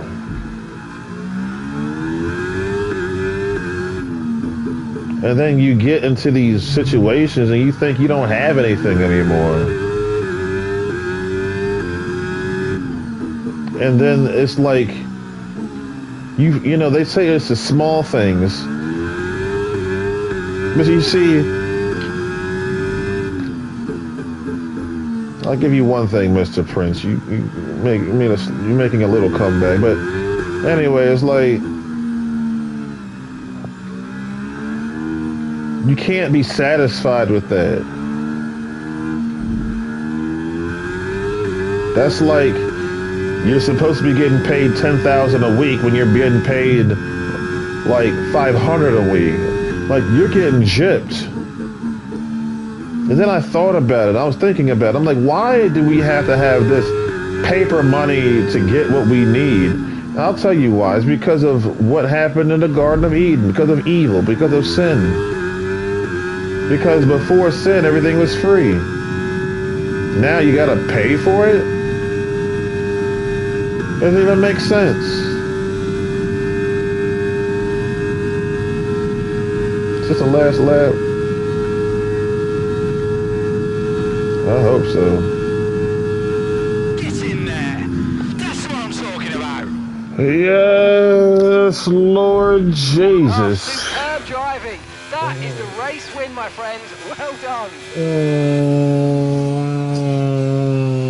This guy over here talking about you're a this or that. I said, what are you? Who are you? At a place where it is so easy to find the wall, they've found the top step of the podium. The celebrations begin in Baku. Anthony Davidson, what helped them deliver this result, do you think? I think a large part of the result comes down to It's always gold and black their heads when everyone around them and white. I used to have like more colors. To maximize the strategy. There's always gold somewhere. Ferrari are at it again. An excellent performance at Ding, today's ding, Grand Prix. ding. They're certainly a team that know what they're doing out there. You know, if they okay, I got 10,000 of those points, but they don't give you like they used to be. I loved back in the last game how they gave you all kinds of like celebrations. Now I can't find. You got people flying in the air. Where's that one? I can't find that. Hallelujah, hallelujah. When I win and we popping bottles, we're singing hallelujah. Okay, we're singing gospel music. My man LA Knight came on. Standings have changed. He came on YouTube singing gospel. I said, sing your song, LA. He said, silver and gold. Sing that. Sing it. Oh, my man. He just blessing his number one fan.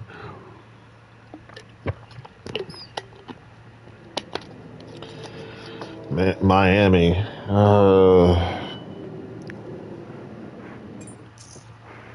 Yeah, I got it. The durability. I always start with the durability. I think that's the most important.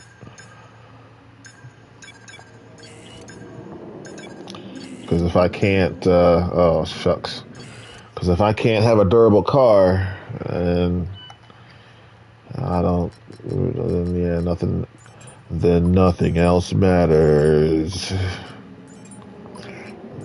I think honestly, I might have to do some things that I don't want to do, but that's just the way the cookie crumbles sometimes. Through the fabrication process. We'll have them with us for the next Grand Prix.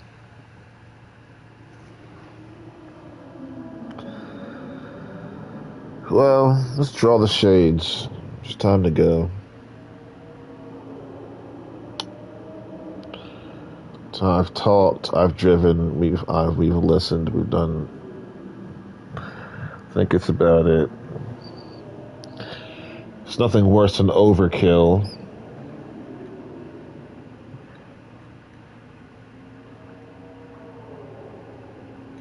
Gotta go make some more kids.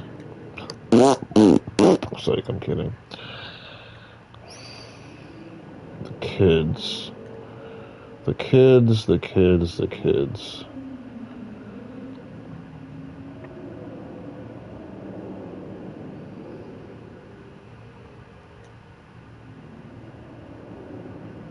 Yeah, we're gonna reunite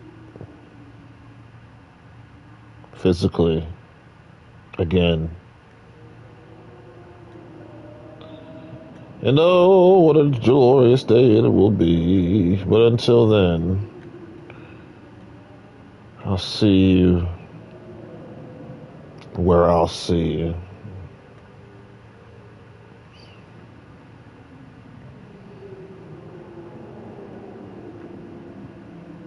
Positive male role model. I mean, like I said, I gotta like I said,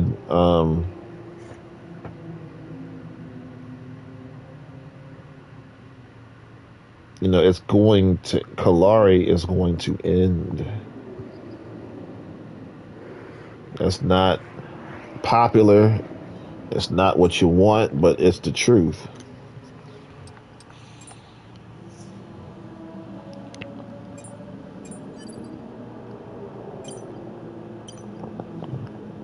I'm going to heaven.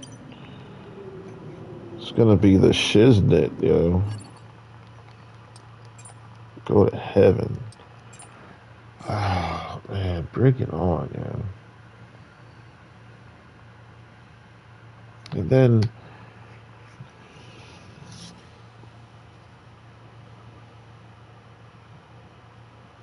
I guess I can't win a championship just to make a change. I mean, I do want to win championships to make a change, but if that's not gonna happen, then I'll do the next thing. I'll just do it for my damn self, huh?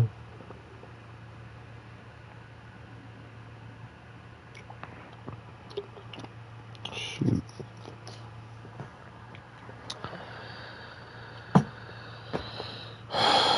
Just do it for me. Just do it because I don't want it to go to waste. I don't want to be the one, because you know I was itching to drive the next gen, and then completing event objectives is a great. Events refresh regularly, so be sure to check back. Now that I got it, it's just like, but Ranked is F123's competitive multiplayer. What about Kalari? What are you doing?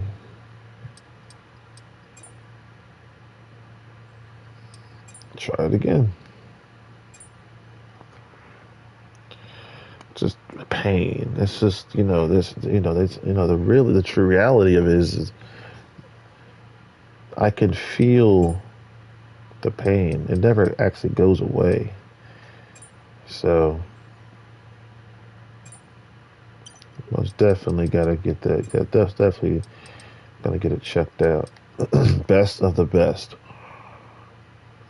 I mean, you gotta really believe in yourself and believe in. I'll go even further and believe in God to put something like that up there consistently. By the way, you must really, you know, it's like, you know, you know what I mean? You know what? I'm not a scat man. That's best called babble, because my words are running into each other, and my mind is not in conjunction with my heart, and my heart is not in conjunction with my lips. It's all out of whack, and then it just comes out like, okay, sure, let's go to Saudi Arabia. Let's go to the Middle East. Go to the Middle East, people get all offended. Then you go to America, people get all offended. Then you go to Russia, people get all offended. Then you go to Europe, people get like, yo, it's like, what doesn't offend you?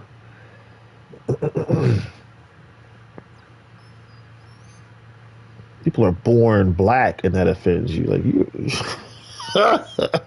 oh, this person was hanged, and this person was this. Look, I know that happened, but if all that happened, then why is it that you want me around? Why is it that what makes me so important?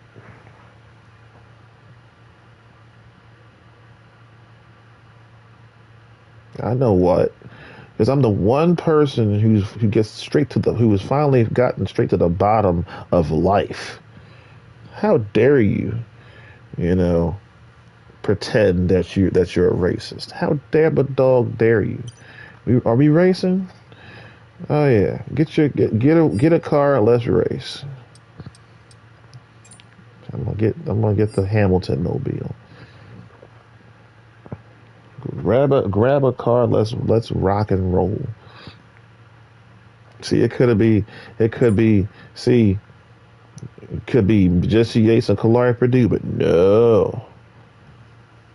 I'm always trying to find somebody to include in this journey, but nobody wants to stick around. I stuck around with all these sports, and I'm reaping benefits. God, NASCAR.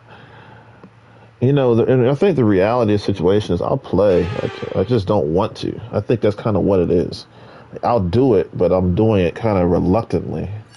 Hold on, I need to set my car up right.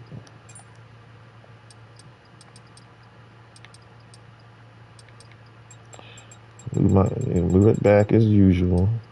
You know me. I like it deep. I like to get deep in the whip. I gotta raise it up a little bit so I can see. And we gotta turn this off. Alright, let's try it.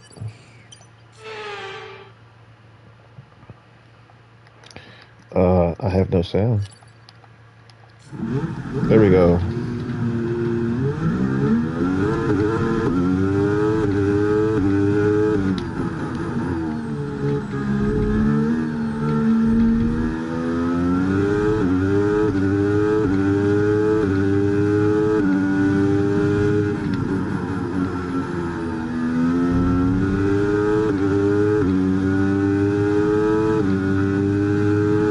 Nerd alert, nerd alert. Here we go.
Of course you did.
Nice overtake.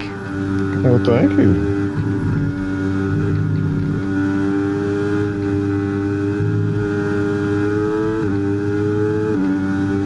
Attrition, endurance, Come on.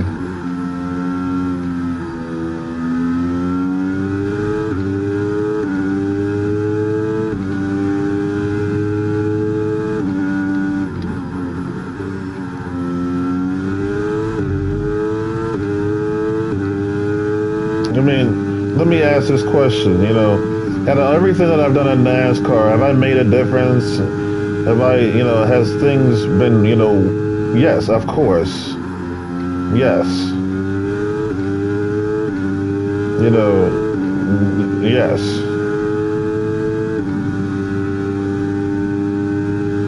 You know, you're the most important thing that's ever happened to the stock car racing.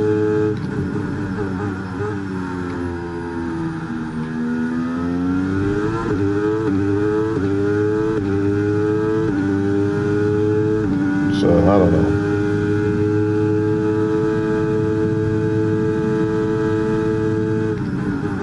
I think what I'm going to do is just, you see, it's like online, racing online with other people is like, let's say like, I don't know how long, like, we've, like, Earth and everything has existed, but in the grand scheme of things, it's very, very, very new. It's not old. So, by me just playing single player is very important because there's a mindset going around. People think that, like, that's what your career is. That's not what your career is.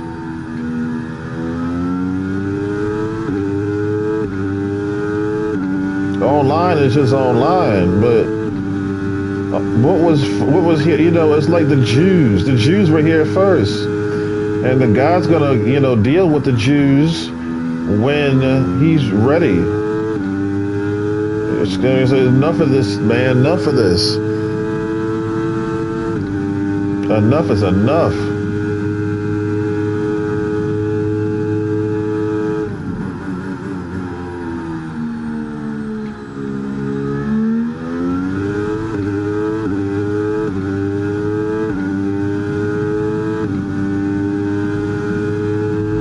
Okay, mate, final lap. Keep your concentration and let's bring it home. The Jews are the OGs of the camp.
See, that's the helmet that was supposed to go with this car.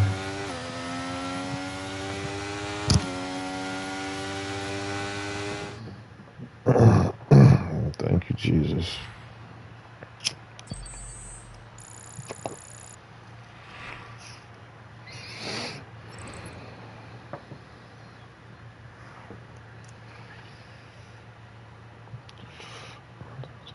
IPF. I'm sure that's a league.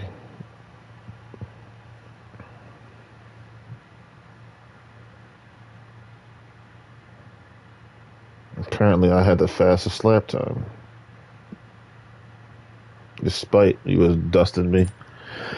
I don't know. I don't know. Maybe you're just sandbagging, right? You got, I mean,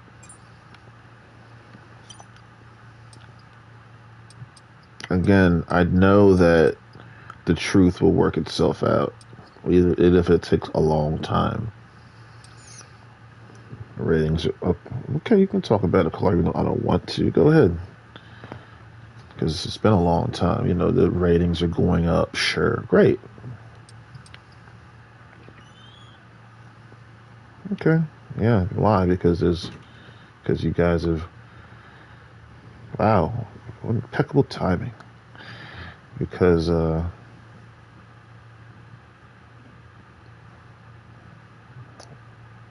with the rating, oh, because you're fascinated with, you know, now.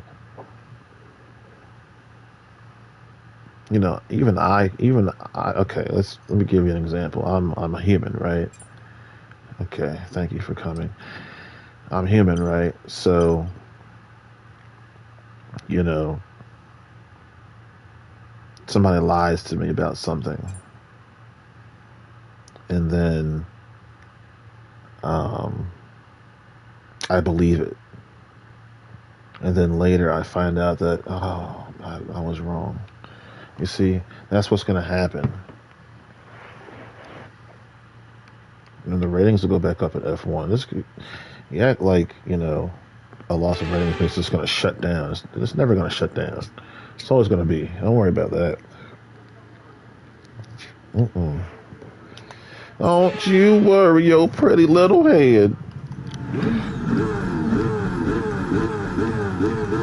Everybody's fast. Everybody seems to be fast in this game. Woo!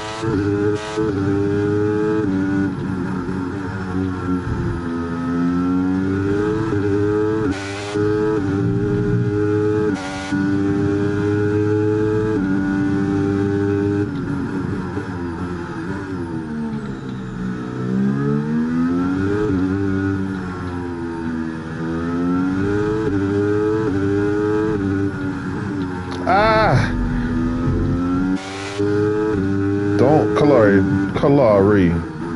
You know better than that. I've never done that before. That was crazy.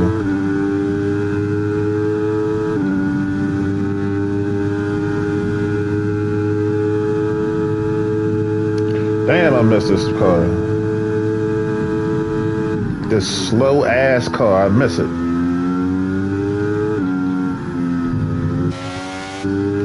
Not, see, and this car isn't souped up. See,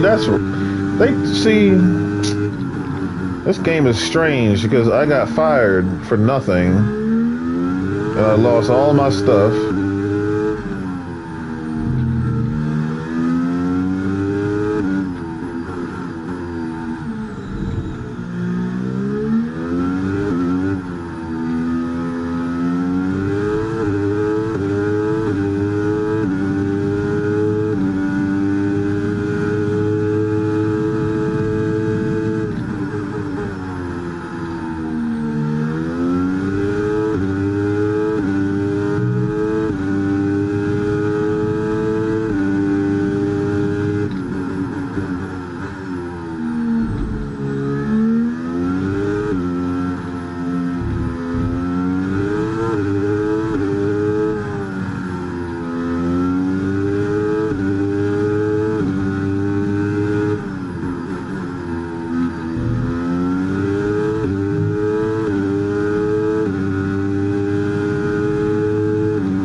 This is boring. Good. That means. Great work. That's a new fastest lap of the race. That means everything is right.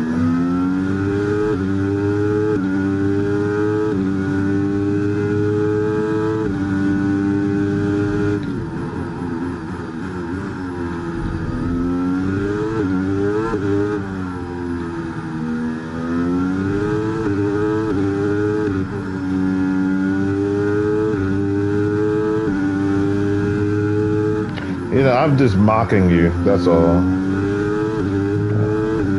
I'm just teasing. I personally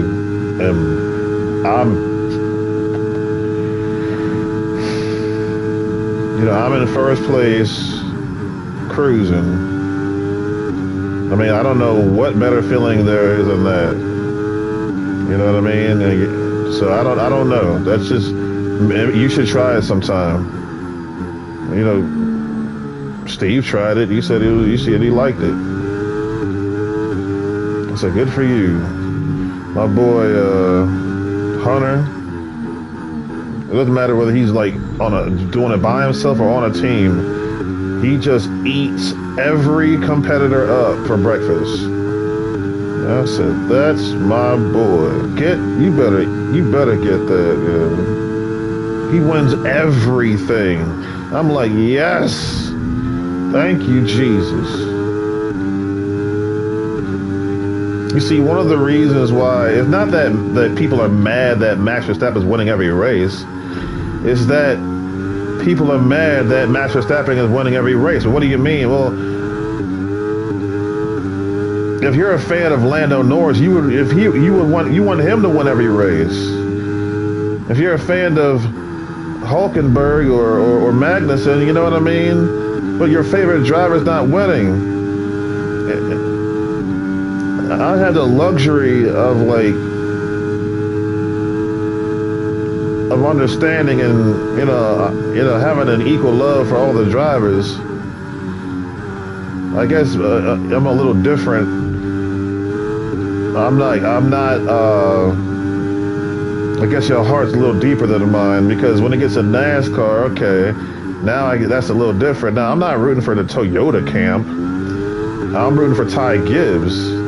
If Ty Gibbs drove a Ford, a Chevy, a Honda, I don't know. That's great. Drive it. That's great. But I'm still going to root for you, because that's who I want to see win. So I can understand. I can understand. Okay, mate, this is the final lap of the race. Final lap.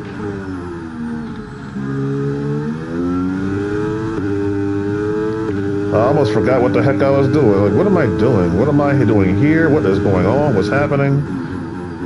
Now I remember, I am on the internet, where you guys think I have ran for whatever you think. You didn't think that. I'm actually just making that up. You didn't say that. You gotta know when I'm joking and when sometimes I don't say when I'm joking. You gotta be able to catch it. You didn't say that. And I have not retired.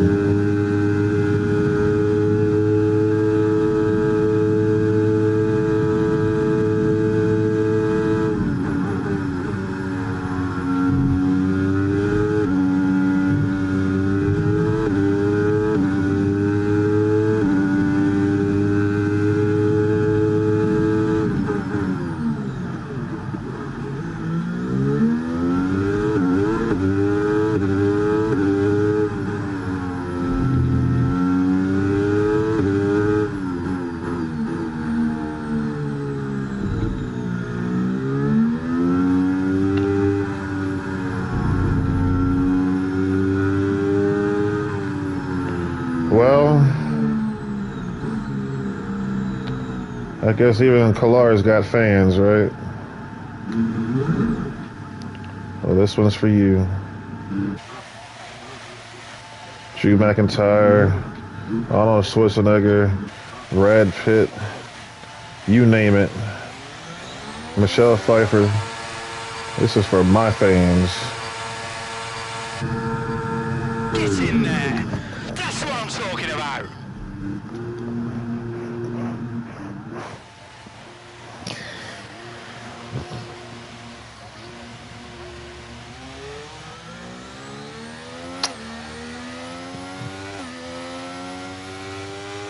Magnificent. How many times have I won online? What was it? I said how many times? How many championships have I won? I got the holy what? Thank you.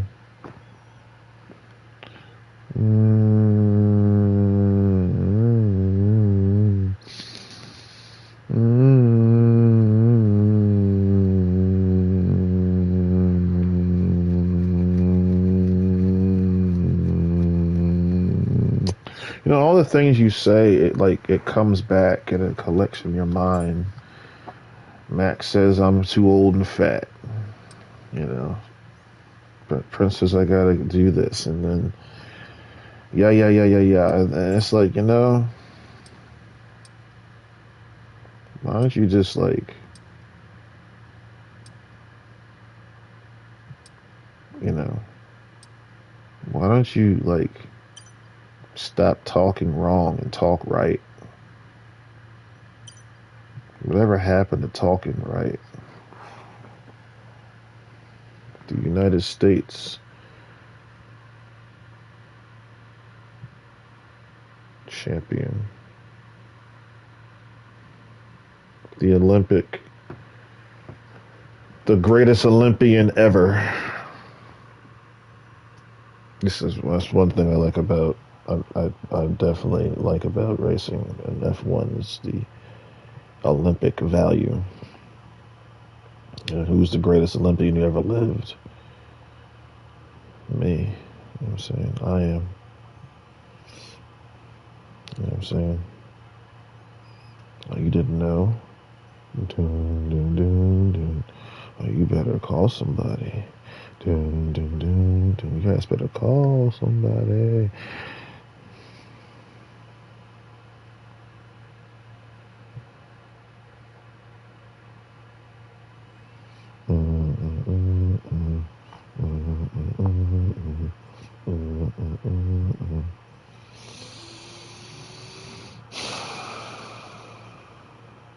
It's and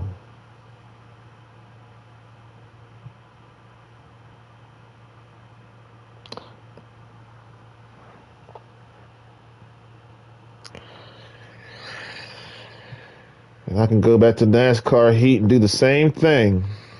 However, is it worth it?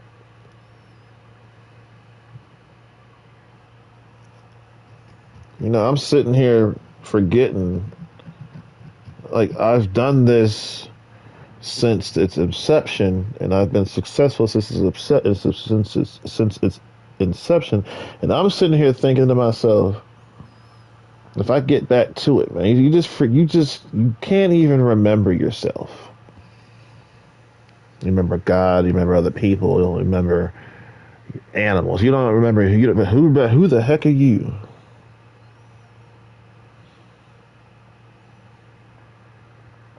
Well, I'm the one sitting here trying to get well from these headaches. All right, are you? Oh, you're ready. Okay, let's race.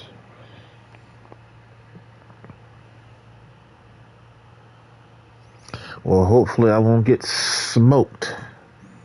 Lord knows I can't handle that. Mercedes.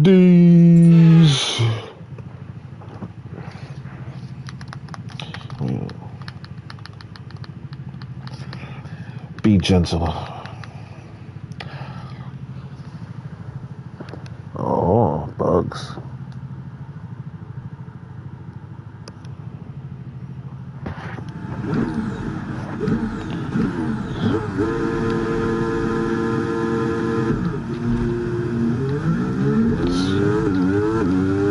Get.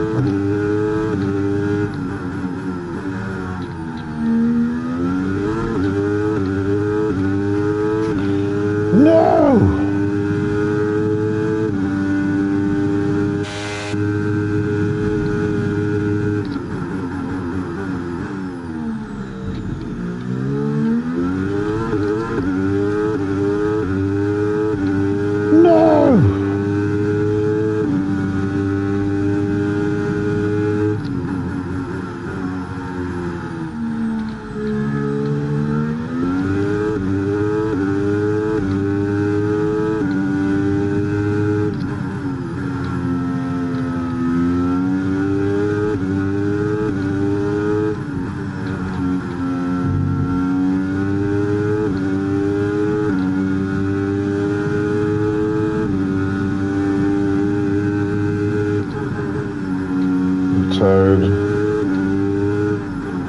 Dang it.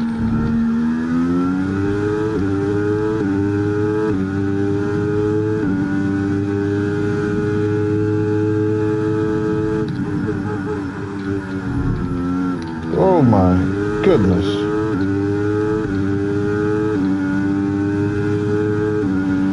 Battery charge is high. Let's use that overtake button a bit more.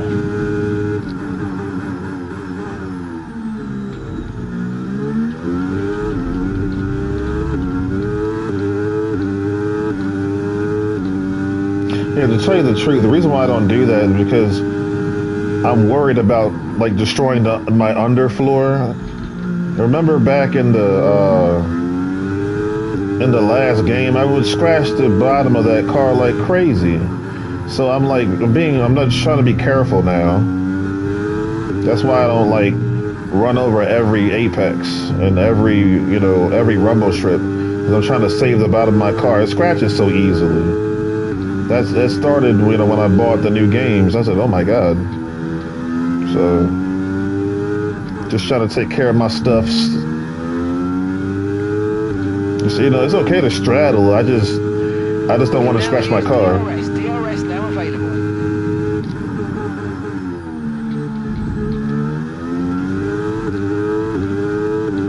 And then I get on over it, I can't turn. And that started in this game. I mean, things change. You know, I mean, and I'll play, you know what, I'll play more NASCAR because I don't want to, because I understand you just gotta, no, you don't have to, but I understand that, well, I'll ask you, what did I say about sports? What happens in sports? Or not what happens in sports, but how can I pose a question?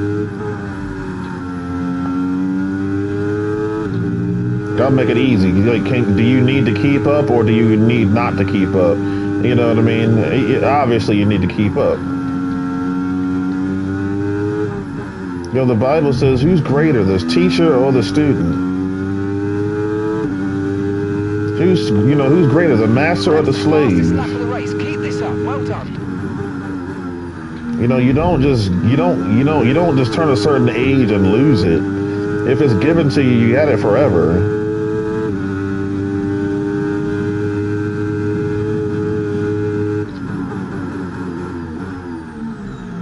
I'm still the Special K. I'm still the greatest of all eternity. I'm still the Olympian. I'm still the most successful sports athlete ever.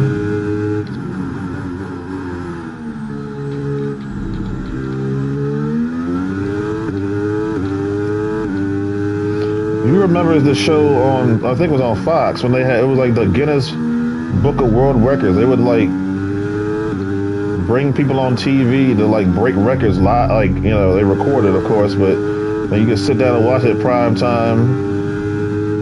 It's awesome. Everybody wants to break a record, but God put in me what to do and how to do it. Okay, you just started the final lap of the race. Final lap. God said, you like NASCAR?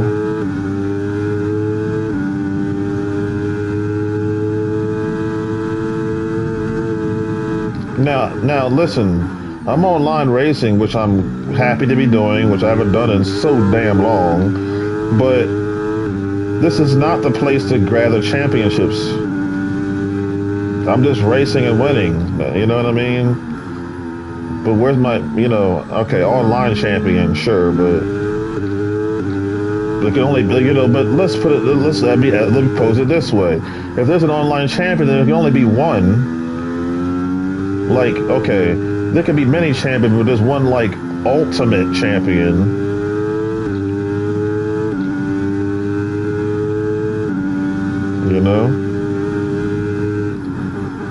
Because those wins, these wins actually are championship wins, not just race wins.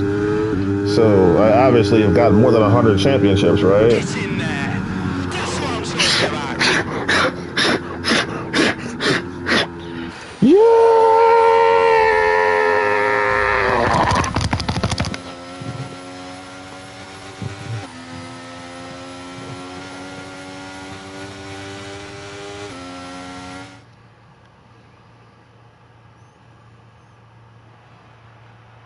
Yippee!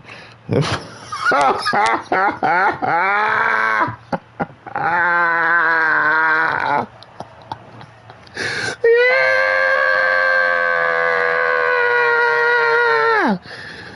Yes!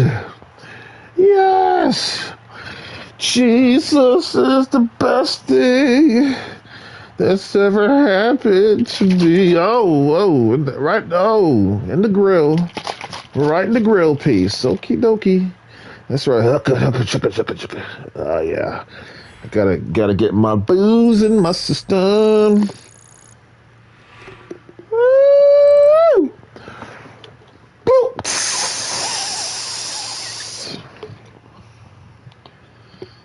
Yo.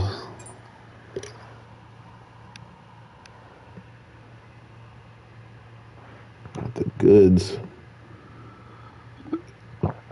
Thank you, God, for the wins. I love every single one of them. And it never, ever gets old. 100-time champion. Yeah, that's a lot of championships. That's but you know, that's part of the life showing is you're not limited on how many wins and championships you can get. It's just you have an enemy out there who plays you, you know. And then you got Kalari out there just wanting you to come to this side so you can, you know, get the things that you deserve and not be faked out, you know, halfway in your career. It's just, you know, I'll be damned. I can win everything and then I can't even smell the roses when I wake up in the morning. Don't make me throw this light again. I don't care, you know, these headaches they come and go. All I gotta do is turn the TV off a little while and breathe and just relax. It hurts, but you know it'll go away. Just long, but I can, you know, just close the shades, turn the light off, turn the TV off. Last night I just wanted to read. I said, man, I just want to read. You know, how do you feel now? Well, to tell you the truth, again, like I said, the pain never goes away. Actually, I can always feel it. Just sometimes just worse than others.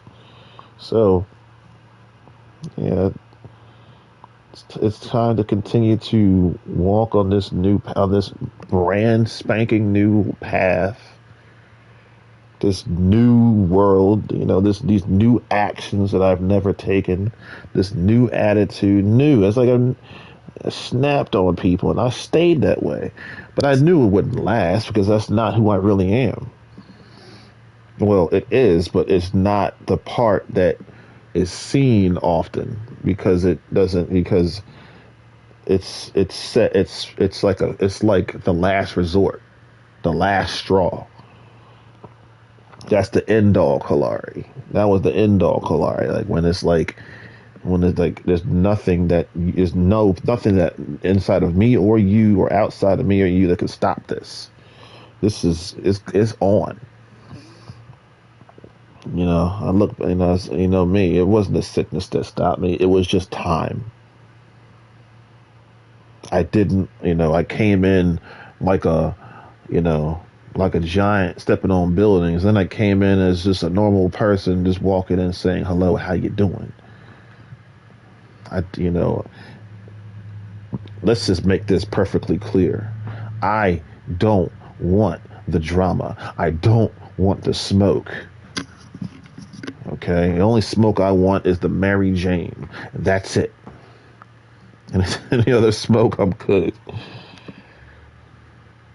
You know, and we already know the drill, man. So we don't have to go through this again.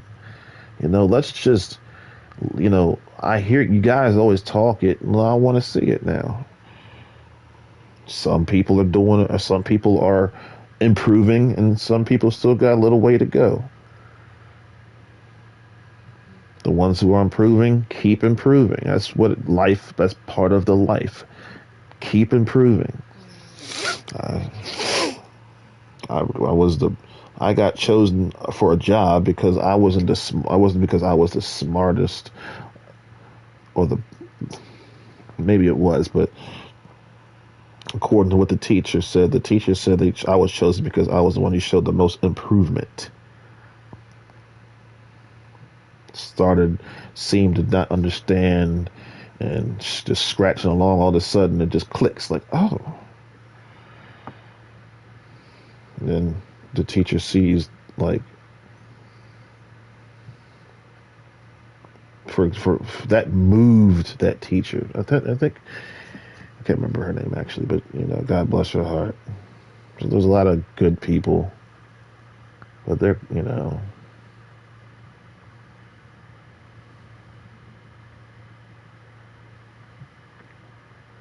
You know, there's nothing wrong with school. It's just when you hang with people who mess it up for you. Oh. People didn't mean to do that. People mess it up for you, yeah. So am I back to school? Yeah. I'm back to school. There's nothing wrong with it. It's just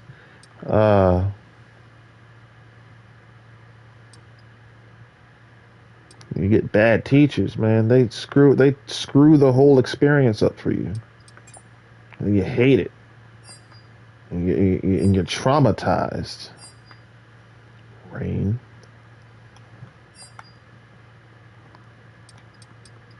Again.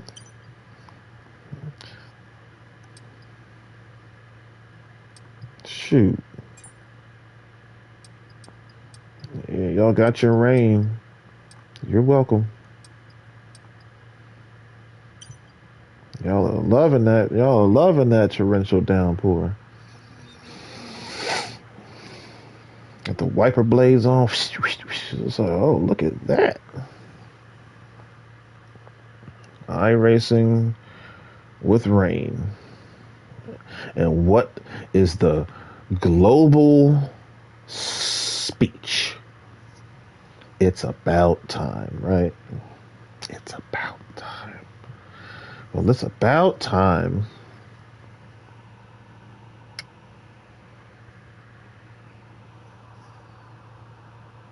You don't have to keep proving.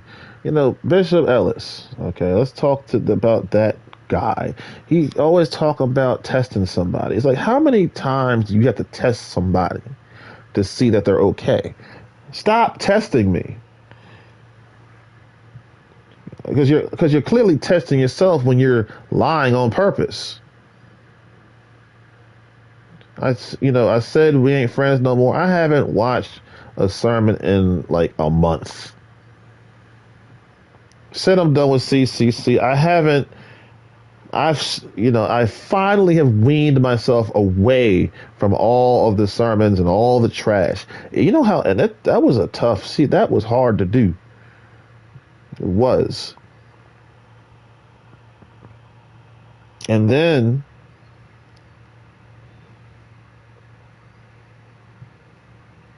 my man Joseph Prince is tripping. Okay, I've been slipping my lips. The Haggies. Okay, I can't stand Matthew Haggie. Okay, that's my beef with Bishop Ellis, with Bishop Haggie, and then I love you, Copeland, but you always talking about faith. It's like, I know love still wins, but hey, I'm never going to convince you of that. Faith. It's like, yeah. And then we'll talk about love, and I'll be here for like 2 minutes, and then we'll be back to faith. I just hate how we exalt faith when it's not the greatest. That's why this individualism is just, sometimes it drives me crazy, because I wish everybody could have what I have and see what I see, but it's Moses was praying for the people. Like, God said, screw them, me and you. And Moses said no. And I can understand. I used to crack on Moses for that, but I understand, because if that were true, remember I said I'm gonna stop talking about certain things and do certain things for who? For you. It's like, it's all right. But but you know what? God remembers what I said. I said, God, I heard what you said. Yeah, screw them, me. I'm just being funny. What I'm saying is sometimes the opposites of what even my people are saying. It's like, nah. God said what you see said. Okay, I'm not gonna argue. Now, if God comes back and says, "Well, you were supposed to pray for them," I'll be like, "Ooh, my bad." I think that's a good point. So, anyway, as you can see, I have returned online just for a day after quite an absence, and I want to say two things. Thank you, Jesus. I also want to say that I won every race that I competed in. Online, offline, easy, hard, whatever. Can you see? And it still drives me crazy how you can't see the pattern. You can't see the pattern. You can see. The K might be in 20th place, but it's live and it's real. The K might be digital, but it's live and it's real. Okay? It says Cabman right in the challenge, right? Look, hold on, I'm sorry. Let me highlight it for you. Blau. Center stays right in the middle. Center, middle.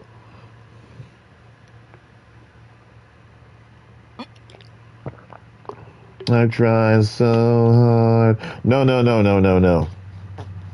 I'm the greatest of all time. Born to be the greatest of all time. And eternity.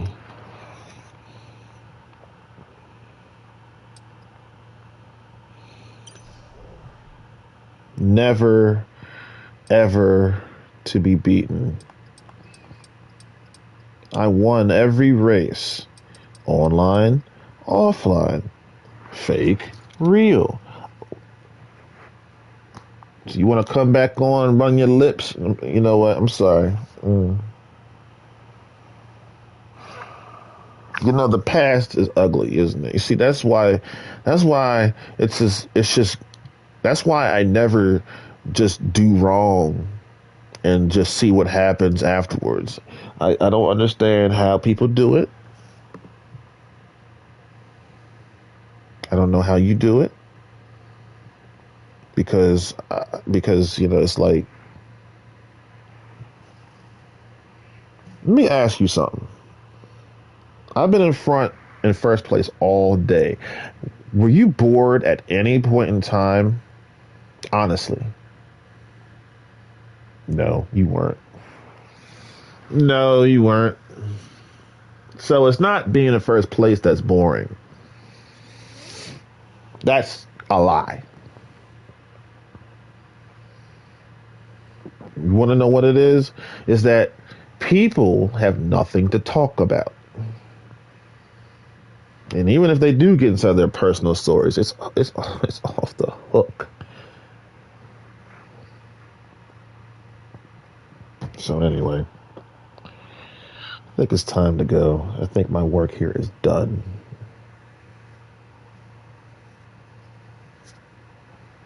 Any questions? Presto. Great. I gotta go. See you later. Take care. Have a nice day. Stay in Jesus.